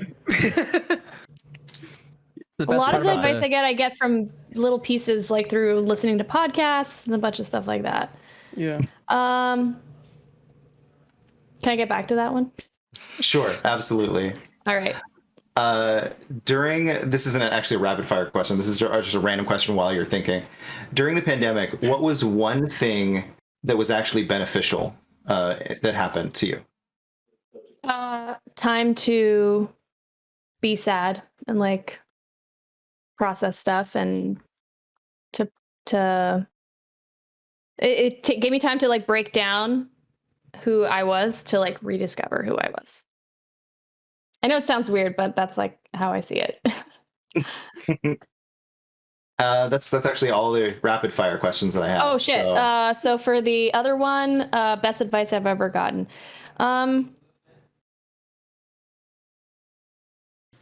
Yeah, I think the step into the arena thing is pretty good. It's just a standard life quote thing that people say, But I think it helps because it's for what we do, like as creatives, stepping into the arena is the scariest part. And once you're in, you have to remember you're in the arena and no one else is. And that's what makes you able to do what you do and makes you kind of a better person, which I know is not a good, healthy way to look at it. But it's like you're the one who's actually taking the hits. So what do these people who are in the audience have to say, really? Nothing. They can't say anything. You're the one who's like doing the work. Yeah, absolutely. I forgot one rapid fire question. What's your favorite candy bar? Coffee Crisp. Ooh. Do you know that one? Awesome answer. Yeah, it's Canadian. Absolutely. They don't have it here, I don't think. No, I don't think so. Goddamn, Coffee Crisp is so good. I miss it. You miss poutine. I miss poutine. Maple syrup, real maple syrup. All the Canadians. Real bacon? Oh, it's all true. Real bacon, meat pies, potato pies. Love me some potato pie. So good. That sounds so good. Ah, it's so good. Well, Naomi, thank you for being on the show today. This has been absolutely amazing. To all the people watching at home, if you liked this episode, please click that thumbs up button, hit that notification bell, subscribe. Let us know in the comment section what we can do better, what you enjoyed, all that good stuff. Naomi, where can people find you? Mostly Naomi Kyle is my handle for stuff, except for actually the 2 other big ones. So Naomi Kyle on YouTube and Twitter, the Naomi Kyle on Instagram, Naomi Kyle fans on Facebook. But yeah, you can basically find me there. I'm always doing stuff. I have my Patreon as well, which is Naomi Kyle as well. So if you want to support that, totally up to you. No big deal if not. It just helps support my little silly photo shoots where I do cosplay and also my music too. And the video content on YouTube. So it helps support a lot. But it's I think that's the focus. Just go on my social channels. I'm an influencer. I'm a YouTuber, content creator. I do all that good stuff. That's awesome. Naomi Kyle is officially out of our league. Thank you, everybody. Have a wonderful day.